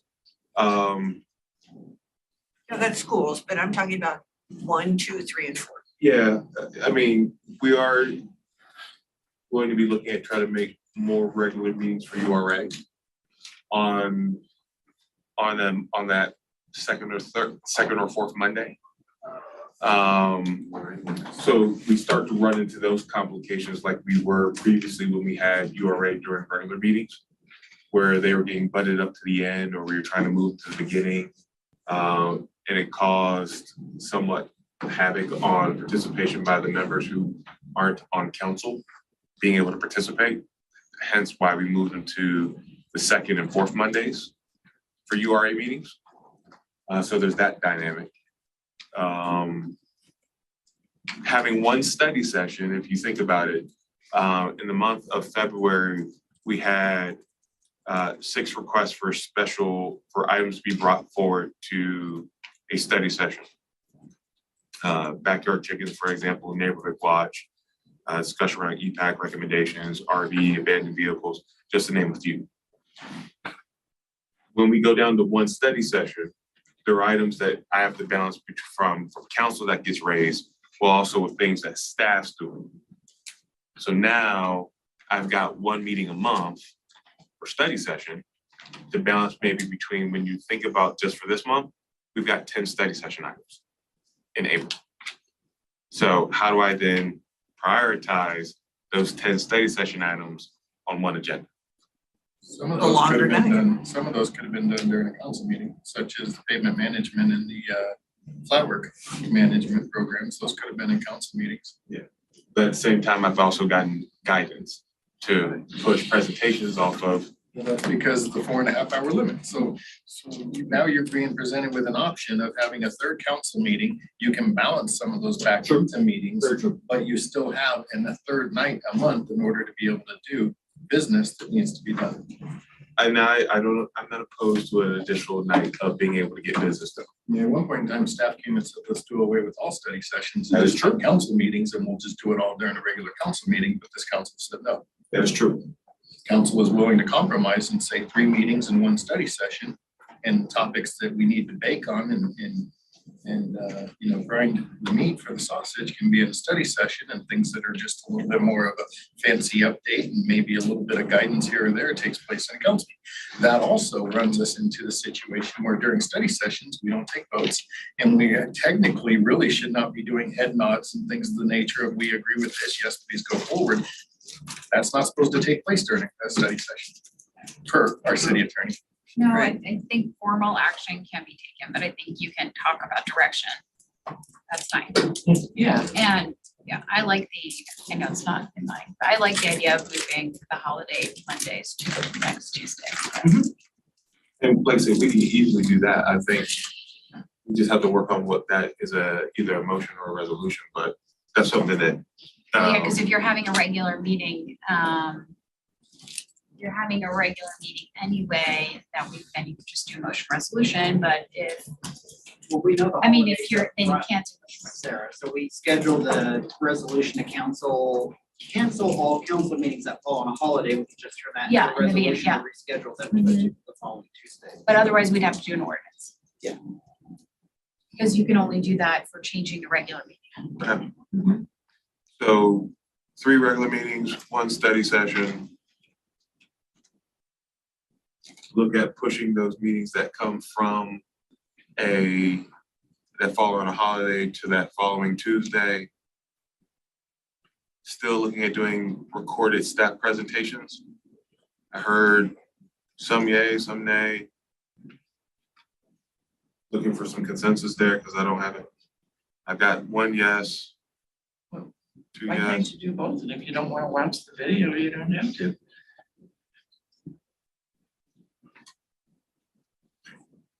Do that.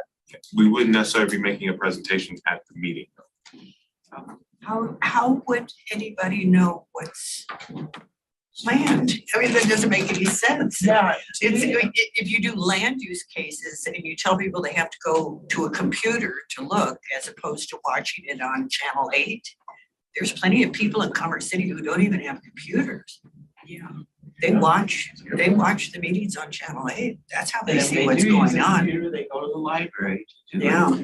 So then it sounds like we just remove the automatic adjournment time and we just let everything happen as is. That during isn't what I said, Craig. know. I said three I know, but I'm meetings out saying- of 4. Right, that's what I'm saying, but to your point with regards to the recordings, we don't do the recordings because we then allow it to happen, we allow it to happen live during the city council. But at the same time, we said we remove the automatic adjournment time. That's the only thing I'm saying. No, I'm not removing that. I didn't hear anybody say that. I'm saying add a 3rd night per month. Add a 3rd night of council meetings per month. That gives you 4.5 hours right there. Let's try that and regroup and see whether or not it is. We will continue to keep tracking and So We will what's come that take away the study session We'll or take add away- another? we're gonna take away 1 study session and make that into a regular meeting. Okay, So we will find which one's the most appropriate just based on scheduling and whatnot. So I'll work with the city clerk's office and the city attorney will make it so. Make it the second one, that way the URA meeting can coincide with it and we're good to go. I mean, there's also, it's not a huge deal, but the council policies also suggest that all ordinances and the like be brought to council at study session first. To kind of have that discussion before they go to the meeting. So if we're taking that away, and that doesn't always happen, I understand that, but that is what the council I'd policy really says. like to know what I'd like to do a thorough dive on what Yeah, I'm but that's voting gonna be impossible in some ways. We're taking away the study session, so, on. Yeah, I know. You can always change the council policy. yeah. But then you, Yeah. okay, See, I like the study sessions. We want parameters on it, what level of presentation, for study session, versus regular meeting, like time limit or. Mr. Mayor, you said something about URA during study sessions. I would say URA during meetings. Said we should do the second council meeting should be the second week of Tuesday of the month, so it coincides with the URA meeting. Okay, so it could be part of the council Yes, meeting. I have no desire to have a URA meeting and a study session at the same night. Okay, I agree with you, sir. Thank you. Moving on, proposed changes to the sales and use tax code. And Sorry. I didn't know how quick I'm losing time. other way. see. Oh, look at that. Good thing we're broadcasting in that room. Yeah.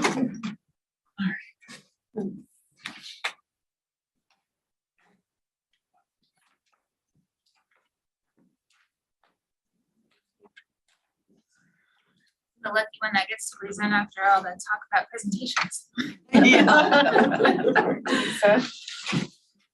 Good evening, I'm Teresa Wilson, the city's interim finance director. I have Tyler Magnuson with me, one of our tax audit supervisors here with me tonight. We will be reviewing some proposed changes to the sales and use tax code regarding economic nexus, remote sellers, and a couple exemption updates with you tonight.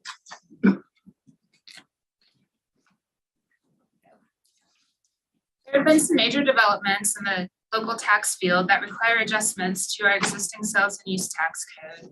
We will explain these developments and ask council to consider some changes to our tax code to incorporate these developments.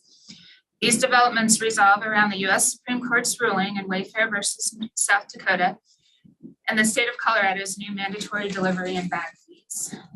Recommended changes will clarify the code regarding economic nexus and the role of retailers in collecting sales and use tax, clarify the responsibilities of remote sellers and marketplace facilitators, better align the city's code with other Colorado home rule municipalities, and reduce the overall tax burden by exempting the state mandated fees from Commerce City tax.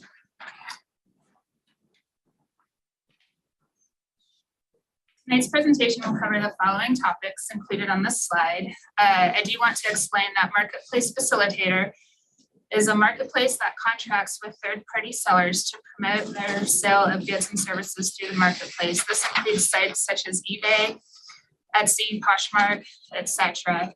Some of these are new terms with specific meanings, which will be better described throughout the next few slides.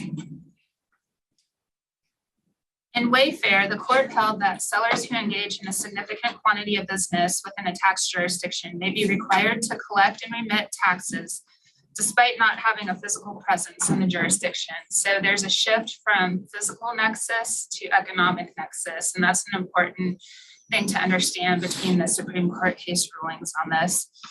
Under Wayfair, states can mandate that businesses without physical presence in a state with more than 200 transactions or 100,000 in state sales collect and remit sales taxes. This decision more or less overturned the court's 92 decision on Quill versus North Dakota, if you're familiar with that.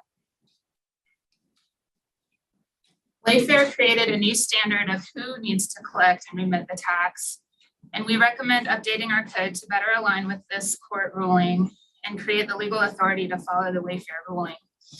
Due to Wayfair, the state created a state tax filing portal or remote sellers called SUTS, which stands for Sales and Use Tax System. We are already a part of this program and collect $200,000 to $300,000 per month via this portal from remote sellers. Changing the wording in our code clarifies who needs to collect our tax and who should use the portal. And clarifying our code also better aligns us with other home rule cities in Colorado.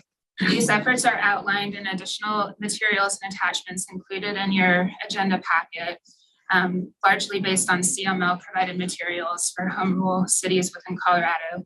And I also wanted to point out that 51 out of Colorado's 71 home rule municipalities have already adopted similar legislation. So we're just trying to follow that best practice now. Proposed city code changes include updating definitions of economic nexus, marketplace facilitators, and engaged in business. More details on these new terms will be explained on the next few slides. And it's important to note that this particular slide is not perfect. Where we say update the transaction subject to city sales tax, this would be better said as update who needs to collect and remit taxes. We're not changing what we tax. It's just better defining the role of remote sellers and those vendors and what their responsibility is. So we're not changing what's actually taxed, and there's no Tabor impact either. Under Wayfair, a shift from physical presence and nexus to economic nexus was made. And again, I said this for the second time, but that's a really important distinction to be aware of. This now includes remote sellers, and it is important to know that there is a minimum threshold to have economic nexus, and that's $100,000 of sales in the current or prior year. And that's a statewide threshold. So if you're a remote seller and hit 100,000 outside of Commerce City, that threshold would then apply to all taxing jurisdictions within the state.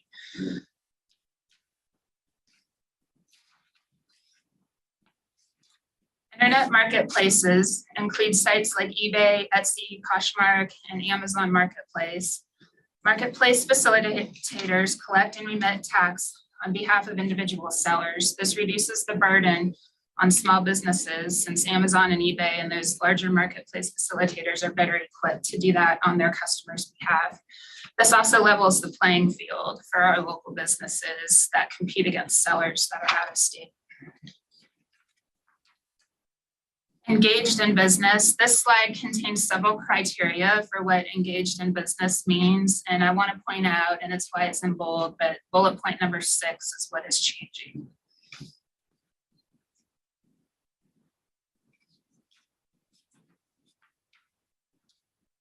For new tax exemptions, with the inception of the new state mandated delivery and bag fees, there is some confusion on whether or not these state mandated fees are subject to Commerce City sales and use tax. So we want to clarify that and exempt those items to make it easier on our businesses. The state mandated a delivery fee of 28 cents per delivery and a bag fee of 10 cents per bag used at applicable stores. Although the amount of tax on these fees would be minimal, the cost to the taxpayer to collect and remit the tax would be greater than the tax itself. So we're recommending exempting these fees from being taxed in our city code and providing that clarification. And this will save taxpayers money and prevent the appearance of taxing a tax. If we're going to tax a fee, we want to avoid that perception.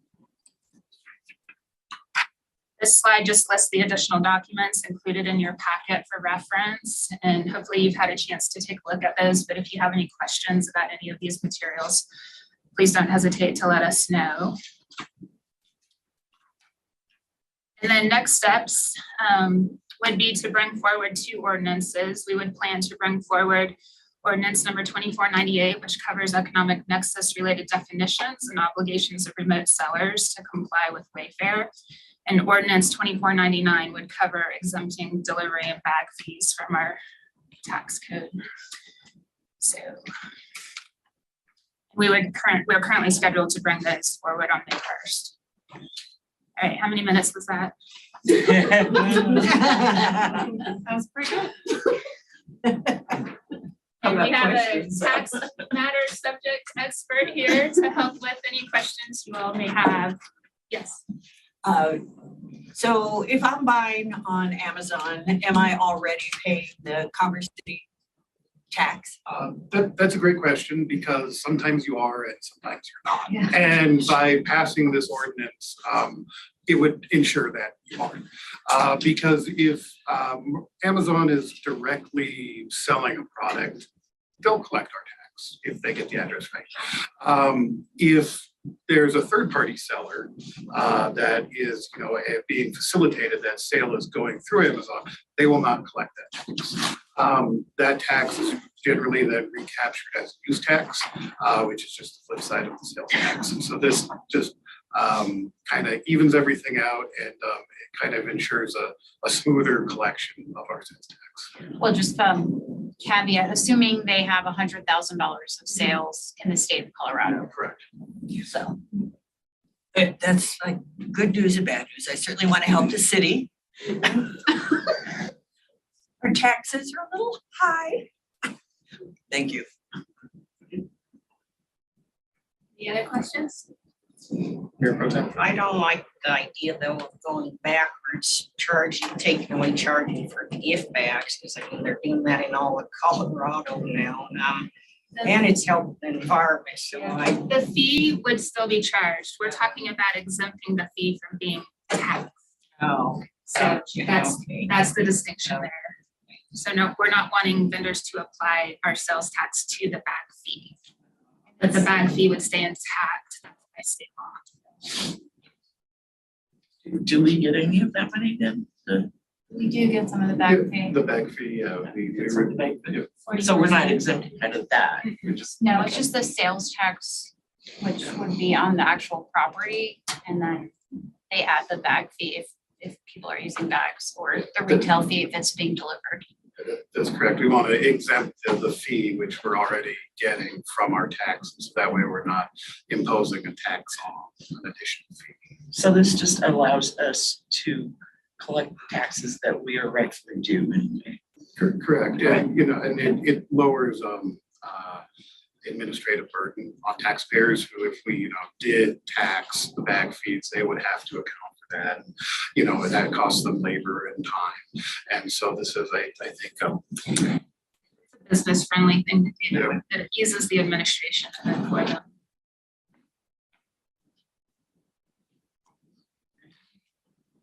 Really good job explaining things. No, I actually thank you for the presentation because, this would have just come before me and Right. I wouldn't have known what it was about, or, no matter how much I read through it, there's no way that I would have been able to understand it. So thank you for presenting it here, I appreciate it. Thanks a lot for your time this evening. Thank you both. So Mayor, as our CFI starts to transition into the room, I know we've got a couple of council members missing on the next item.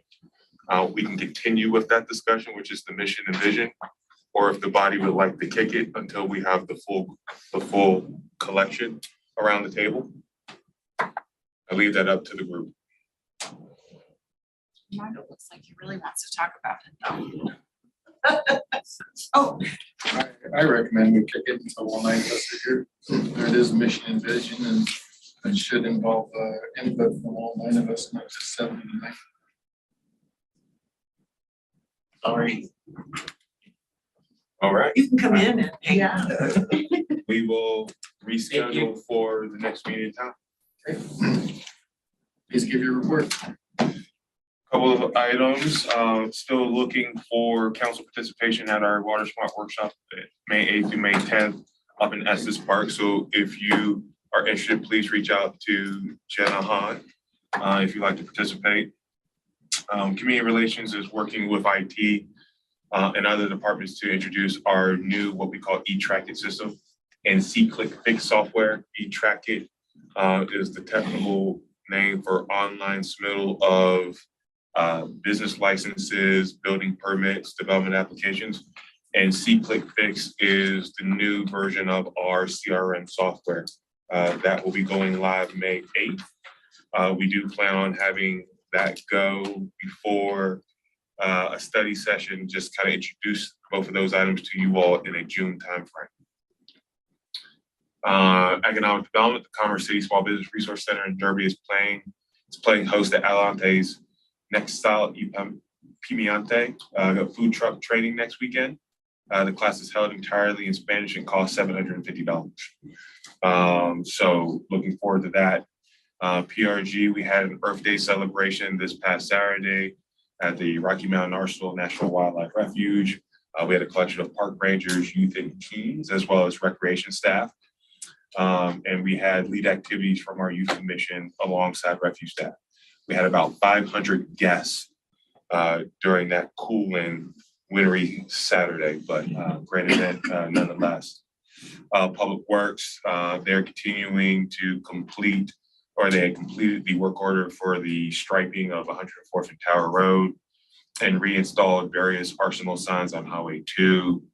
We're undergoing large asphalt repairs along frontage roads of 56 and Highway 85, plus multiple repairs to Dahlia, 69th and 70th Ave, just due to the weather that we've continued to experience. Last but not least, PD. We're actually targeting, and this is something that we hadn't been doing, but we're trying to think about how we can be able to improve I'll call it general welfare of our members and community.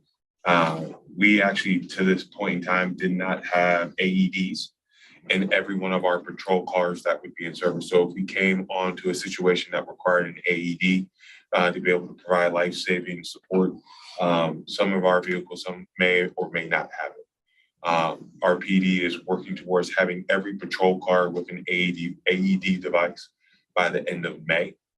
Once again, trying to think about how we provide a better public safety and general welfare for our members in the community. And lastly, you all may be aware of the LINK, which is a juvenile assessment center, is where we take for juveniles that need somewhere to go if the parents not able to take them. We were made aware late last week that they are closing their doors on April 28th. So we are currently engaged with several entities to try to find a solution on how to be able to accommodate juveniles in custody in the absence of the LINK program and center. So wanted to make you all aware as my report. Questions? Ms. Geiger? I started the discussion on the fireworks issue. Essentially, what is occurring is the new 2021 International Fire Code that was passed on first reading, and the International Building Code essentially repealed that provision, or it will, upon adoption on second reading, repeal the provision about fireworks in our current code that was discussed back in 2022 when you all gave direction about drafting a ban. And so I am now taking this on to understand more about the direction so we can bring something to you all on May 15th in the event that's still necessary. So essentially, and I didn't warn Brian Foley, so he's not here, but essentially my understanding is the current version of the IFC that council may adopt on May 15th prohibits all fireworks except those that are permitted by the fire code official for specific types of events, but does allow some type of, they're still considered fireworks, but some types of fireworks, if state law permits it. And those are kinds of like things that don't go up into the air, like shoot into the air is my understanding, or make lots of noise. So kind of like sparklers and things like that. So I guess the question is, and then the other issue is Dick's Sporting Goods, and has a July 4th event that, you know, they partner with the city to do. I think it's called Fourth Fest or something to that effect. And then I think Reunion also does some type of organized event for July 4th. So my assumption was that you all don't want to prohibit those types of events. And so bottom line is, would you want to see a separate ordinance banning those ground kind of sparkly things, or leave it as is if you adopt the IFC, which is essentially no fireworks, you know, as we kind of understand fireworks that go into the air without a permit for organized events like these large events. And then people can still do the kind of little sparkly things, or do you want to completely prohibit those? Yeah. I don't think it matters. We can do whatever we want, and we can stand right outside on 4th of July and watch 9,000 people do it within 1,000 feet of where we're standing. Yeah, and so that's kind of right of enforcement situation, right? So that's what I'm trying, you know, my We role can't is fairly to. enforce that as well. So is there something that we can do, because I understand there was direction last year to come with an ordinance banning fireworks, period, right? And I think, is my understanding. And so is there something I can do in my office to bring forward on May 15th that's beyond what the International Fire Code is doing? Yeah. I think what was brought up was everything was banned, and then we approved 3 nights or 2 nights a year to have fireworks or the ground sparklers and everything, and it was Yeah. just New Year's and 4th of July. I Right. believe. And I think what was brought back is that wasn't working, but That's gone. nothing's changed at all. Didn't matter what we did. I actually think there was more fireworks after we banned. Okay, so that section is repealed if you adopt the IFC. Those were never legal. That's what I'm saying. Those were never legal. They're And just not if the international codes are adopted on second reading, that provision is gone about those dates, specifying. So then the question is, do you want an additional prohibition or do you want a city, do you want an ordinance that kind of puts the permitting back on the city as opposed to the fire code official? I mean, or both, or kind of what? I just think it's wild because Adams County, all the counties around us sell all this stuff, and then we're criminalizing those people to come back to their house and use it. And so I just don't think that can be fairly enforced just because of law enforcement staffing levels on those nights when they have other things to deal with. And so I think by making a law, we're putting them in a bad enforcement situation as well. I think it was the mayor pro tem that did the motion last year. So what do you?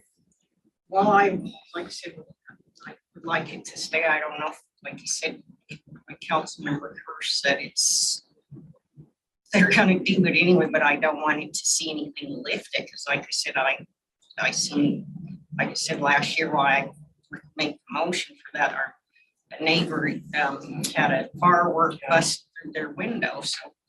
Yeah, so that obviously propelled, so that would have been prohibited, is my understanding. So that's prohibited illegal fireworks. Yes, and I mean, they're gonna still, like you said, do it. But yeah, because the wild part is that's prohibited statewide. Yeah. And so it's like, you have to leave our state to get those and then go stand right outside, right there on that ledge. Yeah. We've done that because it's like literally the best show in town. Because everybody in all directions is doing it. And those were illegal before. Yeah, right. Those have never been legal in the Yeah, state, yeah. or not never, but so what we're doing, I think, isn't even counteracting any of that. We're not adding to that law because that law has been there for decades, and so. We shouldn't encourage. Yeah, we're going after the stuff that we're selling, like your Boy Scouts, your Girl Scouts are selling. Yeah. That is kind of what we're talking about, poppers and the little things that stay on the ground and scream at you. Those and things are spin. permitted. So those toy cappy Those are- things, the little poppers that you throw, those are permitted. And what else was I gonna say about that? Oh, we do have enhanced, we have a $500 fine in the code and a $1,000 fine for second violations for fireworks. That's still in existence. And we have a no fireworks on park property. I just think we had this conversation in detail last time. And part of it was, from an enforcement standpoint, the police officer has to physically see the person light Yeah. the firework and like, good luck. I mean, I just think you're creating situations where you're putting enforcement into a bad position because either by chance or by potentially, staking out people who are doing this.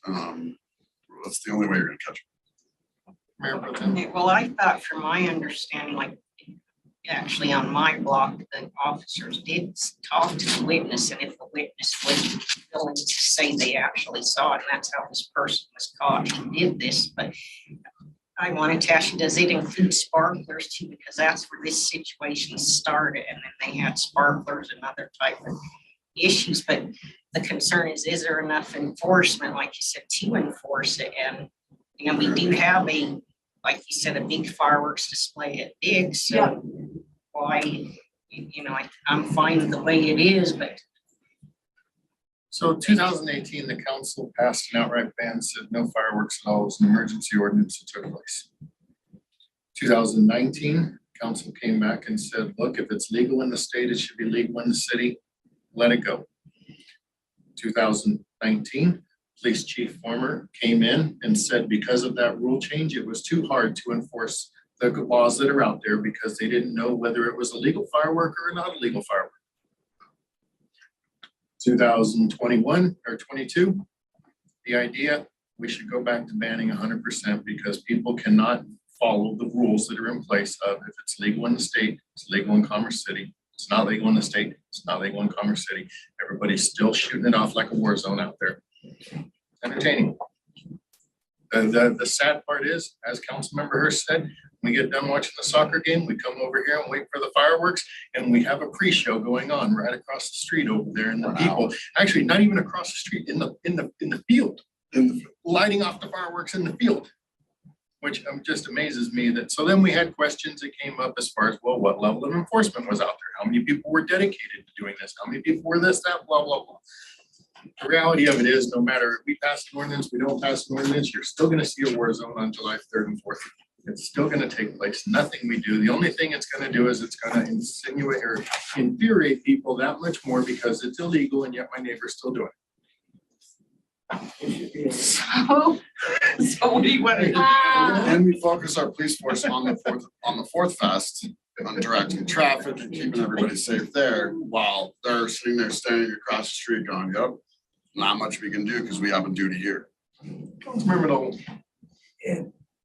This situation drives people in my area nuts. There are particular military families that are disturbed by it. There's pets that are disturbed by it. To simply just roll over and say anything goes again is, I just can't agree with that. There's plenty of organized fireworks shows to go see. And that's where people should be. The people who are violating fireworks, I don't know, I'm not the police department. If they're not giving tickets for that, then that's on them. It's not on me.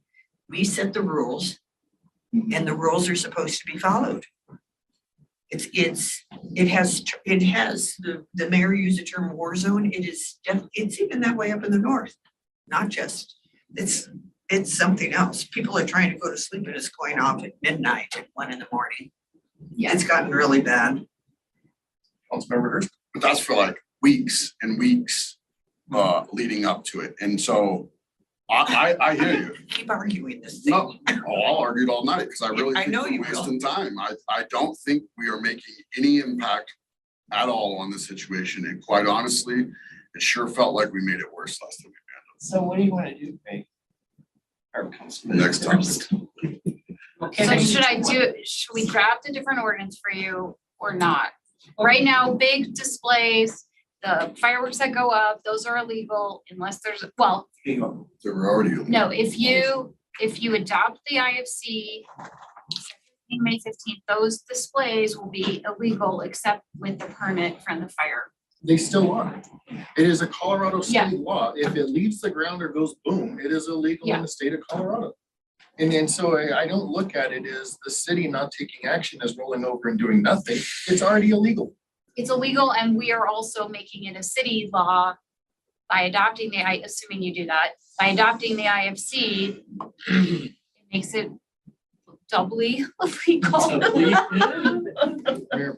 would like to make it a whole legal, to make them stop, or, you know, to keep it enforced and. But it sounds like you're concerned about the other little things too, so that's really. Well, whatever we can do to not lift what we currently have, but enforce it even stronger, because people don't even understand a sparkler to one person may be a sparkler, some different to someone else. So is the piece to this as well about permitting? Because right now it's from the fire official, if they because they can do it if they receive a permit from the fire official. Only if it's an organized. So like if So it somebody has does to a be for block an party, audience. Yeah. Yeah, but somebody does like a block party, they get a permit from the fire official. We can send enforcement, but if they got the permit, there's nothing there for us to enforce because.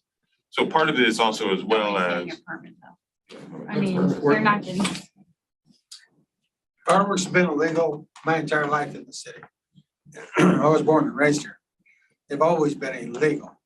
And part of the problem is the more laws you place on fireworks, the more upset residents are after 4th of July because you're not enforcing the laws that you put into place. It's kind of like speeding. You're gonna catch some people speeding some of the time. You're not gonna catch all the speeders all of the time. You need to make an example of those that you do catch when you catch them. So I think from my perspective, out of all these years, that if you want to get people to quit doing fireworks, those few that get caught need to pay a huge fine so that they can tell their neighbors, hey, it's not worth it. But we did that and we upped the fines. A guy, when we upped them, I think it was 2018, in Reunion, got caught shooting off fireworks like 2 weeks before 4th of July. He had all these fireworks, so he wouldn't receive an additional fine. He decided to light them off and do a fireworks show in his garage and lit his house on fire. You cannot legislate stupidity. I think the only thing you can do is increase the fines so that the word gets out that you're going to pay a huge fine. And if it's $500, make it 1,000, and so that people will start getting the point. Go somewhere else to do your fireworks if you have to do them, but you're not gonna do them here.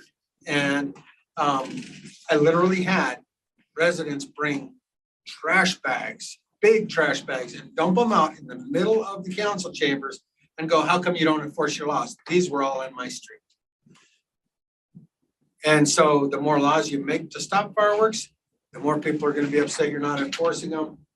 And so there's a balance to be had. And the best we can do is be able to tell our residents that we have upped the fines, and if someone gets caught, this is what they're gonna have to pay. But there's no way you can stop the people from lighting them off, because there's more people lighting them off than there are cops in the state of Colorado, just in Commerce. And we had that lady that came in right after the fine was done and she got a $500 fine. She was mad. It ended up being like $660 because of court fees and everything else like that. And she was all Yeah, upset about that and she was there. So the IFC is going to ban fireworks unless it's permitted, Except for those, except for Groundy things? except for groundy things, which means the IFC is in line with the Colorado state law. Right. Okay, great. And it seems to me that unless passing you the don't IFC, adopt it. unless we don't adopt it, but it seems to me if we pass the IFC on second reading on May 1st, this is a mute conversation. But then we can then come into the two other things. What happens if you were caught Mhm. with the booms and the artillery shells? And can our police department actually go out and enforce the laws that are actually out there? Because again, last time, whenever this came up, we had an employee in this city who said that the rules made it too difficult for them to determine whether or not it was legal. So you can go with PE before. I mean, I would say just for prosecution experience, because I used to prosecute in Thornton, that week after July 4th, I had a stack of fireworks tickets that came in, so. Well, I think what you need to do is come back to us on May 15th with an emergency ordinance that will double our fireworks fines. And So it you wanna currently- do 1,000 It for currently first? sits at 500 and 1,000. That's 500 first offense, 1,000 second offense. So if you want to dissuade people from doing it, then make it $1,000, $2,000, and then pass that on emergency ordinance prior to us getting into fireworks season. And, yeah, Councilmember Kim can do a video on it. Staff can do a presentation on it and record it and put it online and Put it on Granicus, there you go. And then the city manager will commit to having enforcement out there. It'll be about And 4,000 although we may not be able to impact the events that take place this year, July 3rd and 4th, maybe perhaps next year, it'll actually have an impact. Well, if we do sign, so you're serious about the fines? There's serious about We the already fines. do that. The signs Well, already they're- go up. I mean, the all time. fines, they're 500 and 1,000 now, so you want 1,000 and 2,000? If 500 and 1,000 isn't enough to convince people that they shouldn't be breaking the law and they should be buying tickets to go see the Rapids take on the Portland Thorns, so be it. We Oh, not tried to Thorns, I'm do a sorry, regular Timbers. ordinance. We also have time to do a regular ordinance on that. We don't need to do. We don't need to do an emergency, Mayor. if we What? do- I'm sorry. We don't need to do an emergency if we do May 15th and June 5th. Well, I just worry if we wait too long and we get into June, you know, people are already making the annual Mecca up Yeah. to Wyoming in order to make their purchase. So if you get I it wanna done say as quick south as of the border, possible, but it's not. maybe you will dissuade the annual Mecca. Okay. Fine. I'll look into whether I see Or it. write it up and have it ready to go for May 1st. No, that won't happen. May 15th. Any other questions on fireworks? Any No, other- thank you. Thank you. Any council members need to make a report? Anyone? Damn. Okay. Councilman Noble? I was my first Parks Recreation and Golf meeting in board and commission today. But I have something that's been lingering in my mind about the process. Something that we saw as we went through the process of the retreat, and that was money left over on projects. So who determines where the excess goes and when? Should the council set a policy? Because we need to move the resources around to solve critical needs. And to have it just sitting in some bucket going unused is wasteful.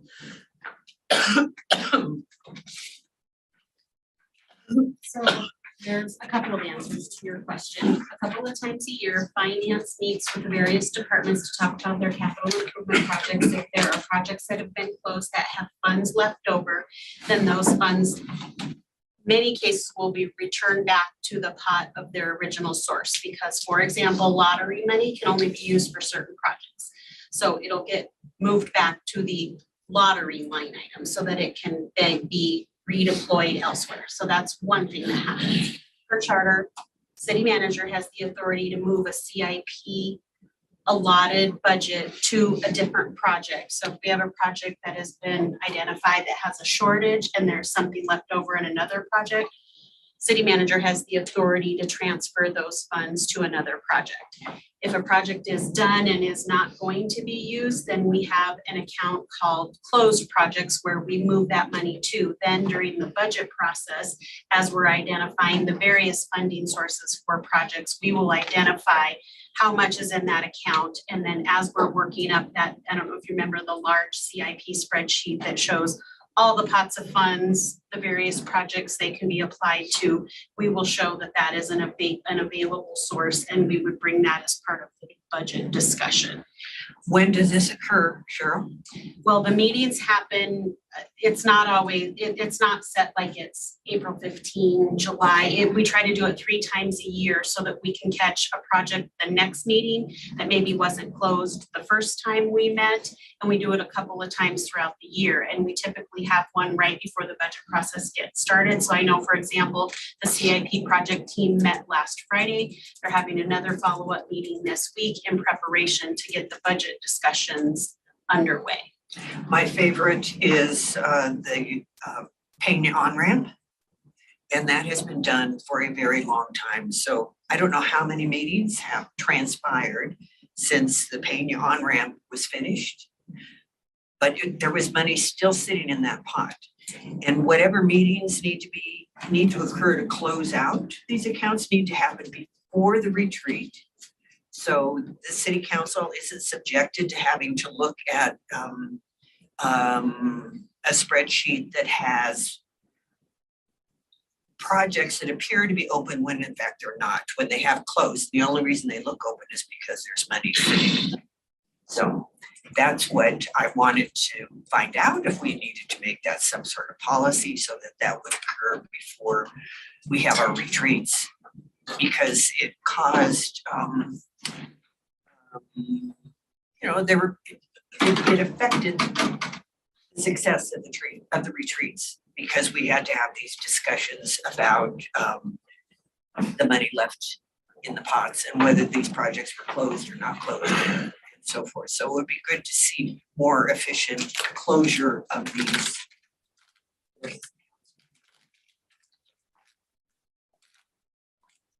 The answer is no, we don't need a council policy, we just need an internal policy. Is that what I'm hearing, Jason? We already have an internal policy, I mean, for like Pena, one of the reasons why that stayed open is because it wasn't until this past summer where we received the final warranty invoice from City and County of Denver. So you can't close a project if we know that there may be still some outstanding work to be done during that warranty period for that roadway related. That was last summer. This past summer, so I think we received that, we've gone through that necessary work, so we can confirm that. So to Cheryl's point, we have that internal workings as it relates to those project closures that they try to accomplish 3 times a year. Doesn't mean that we can't improve the frequency of those meetings with departments so that we can be just once again staying on what the status is. But part of that when we get to those roadway projects is really that warranty period, which is 2 years after construction, that we typically won't close a project out. So there's part of that as well that I think we have to do a better job at communicating and getting that information out. Yeah. And then the other thing that I wanted to bring up is that in going through paperwork, I have brought up a request for city services versus units, the cost of city services for each unit. 4 times on my calendar beginning in 2021, and I may have done that sooner than that. So I am going to put in a form and get a second and so I can get an answer to the question as to how much in city services per unit. And I know that other cities have that information and it helps them figure out whether, how much other revenue you need in order to fill that gap. And it also helps explain to residents the gap that we operate under and why certain decisions are made. Will do. Look forward to that discussion. We do have EPS who's looking into that for us. That's part of our fiscal sustainability development model. To understand with how we're growing is the way that we are growing as a city sustainable fiscally? And if not, what does that then mean to us in thinking about how we change our development growth pattern? And that's part of their scope of work. We'll get an update. John Borgelli is our lead on that matter. So we'll get an update to see where they stand on getting that number. Okay, but I don't want to punt on this again because I've been doing this for over 2 years, asking for this. So what am I looking at here then, if you could explain? So The real ETA. I'd have to get back with John and let you know, ma'am. Okay, I'll wait 2 weeks. That's my ETA to see what it is, because I think that would be really important. Thank you. You're welcome. Okay, that's it. Any other council members that have a report? Mayor Pro Tem? Yeah, just so I can let everyone know, last Wednesday, I attended the Northeast Transportation Connection. They're doing a lot of neat things. They're gonna be, reaching out to the city manager for a possible electric van that would transport the residents around the city. That's all I have. Any others? I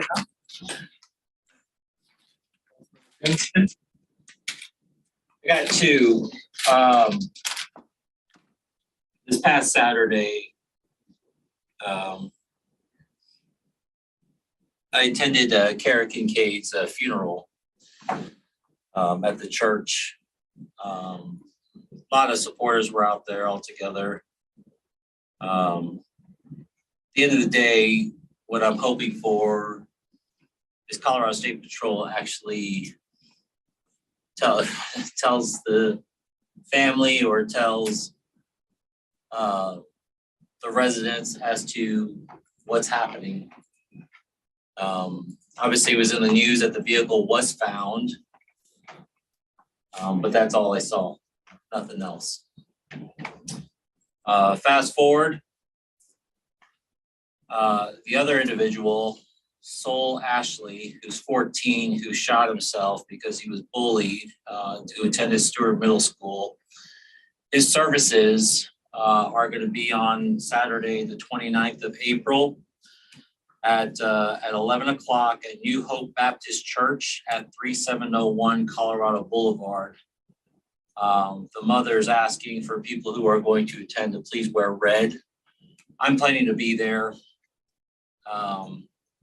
My apology in advance to Jordan, because I know there's a boards and commission meeting that's happening that day too.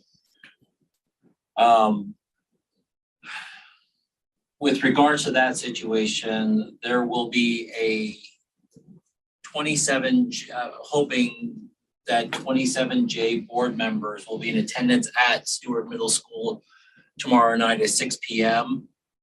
to have a very thoughtful conversation with parents to help figure out this bullying situation. There is no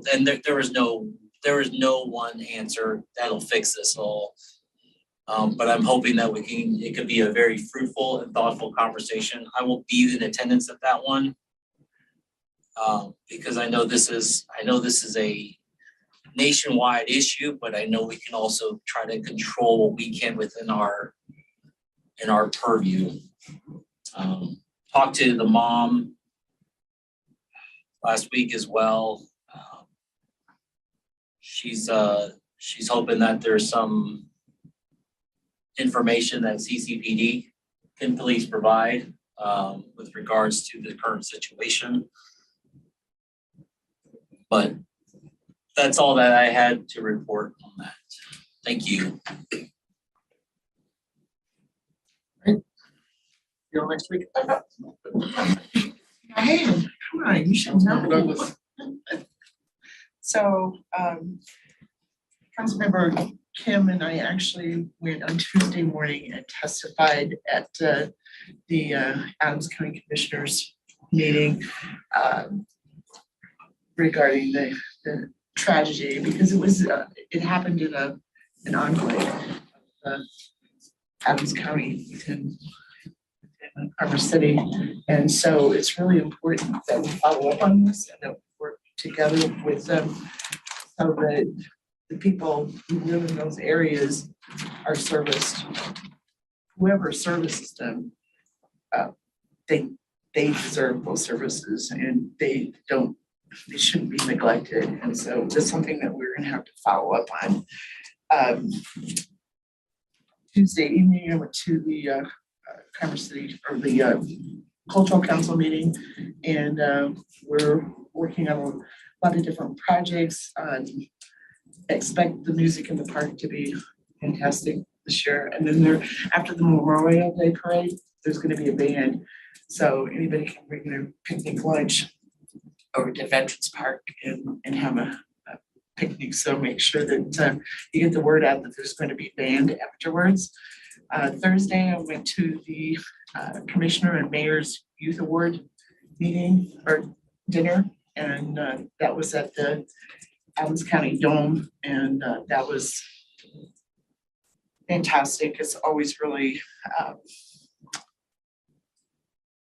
thought-provoking, and to hear all the different stories of our young people overcoming struggles that they have to face that other kids who are more privileged might not have to encounter. So that was really good. I also went to Kara Kincaid's memorial service on Saturday and talked to her parents and talked to a lot of people who attended, and can't be a one and done. This is something that we have to keep in our thoughts all the time, and we have to make sure that this kind of thing doesn't happen again. And on Saturday night, I went to the Boys and Girls Club Gala downtown, and again, that was really fantastic to see all the kids and their accomplishments. And I'm supposed to be at the interviews on Saturday, but I'm gonna go tomorrow night. gonna go on Saturday, so if there's somebody who could take my place on the interviews, I would really appreciate it because these people all know my husband Steve from King Soopers. They talk to him all the time. He is quite familiar with the situation and this didn't affect the only that dealt with it, losing their child to suicide, but it also affected friends and teachers and community members. And again, something that needs to be addressed. So if there's somebody who can take my place in Saturday, I really appreciate it. As much as I'd like to be at the interviews, but this is more important. Thank you. Gail, anything?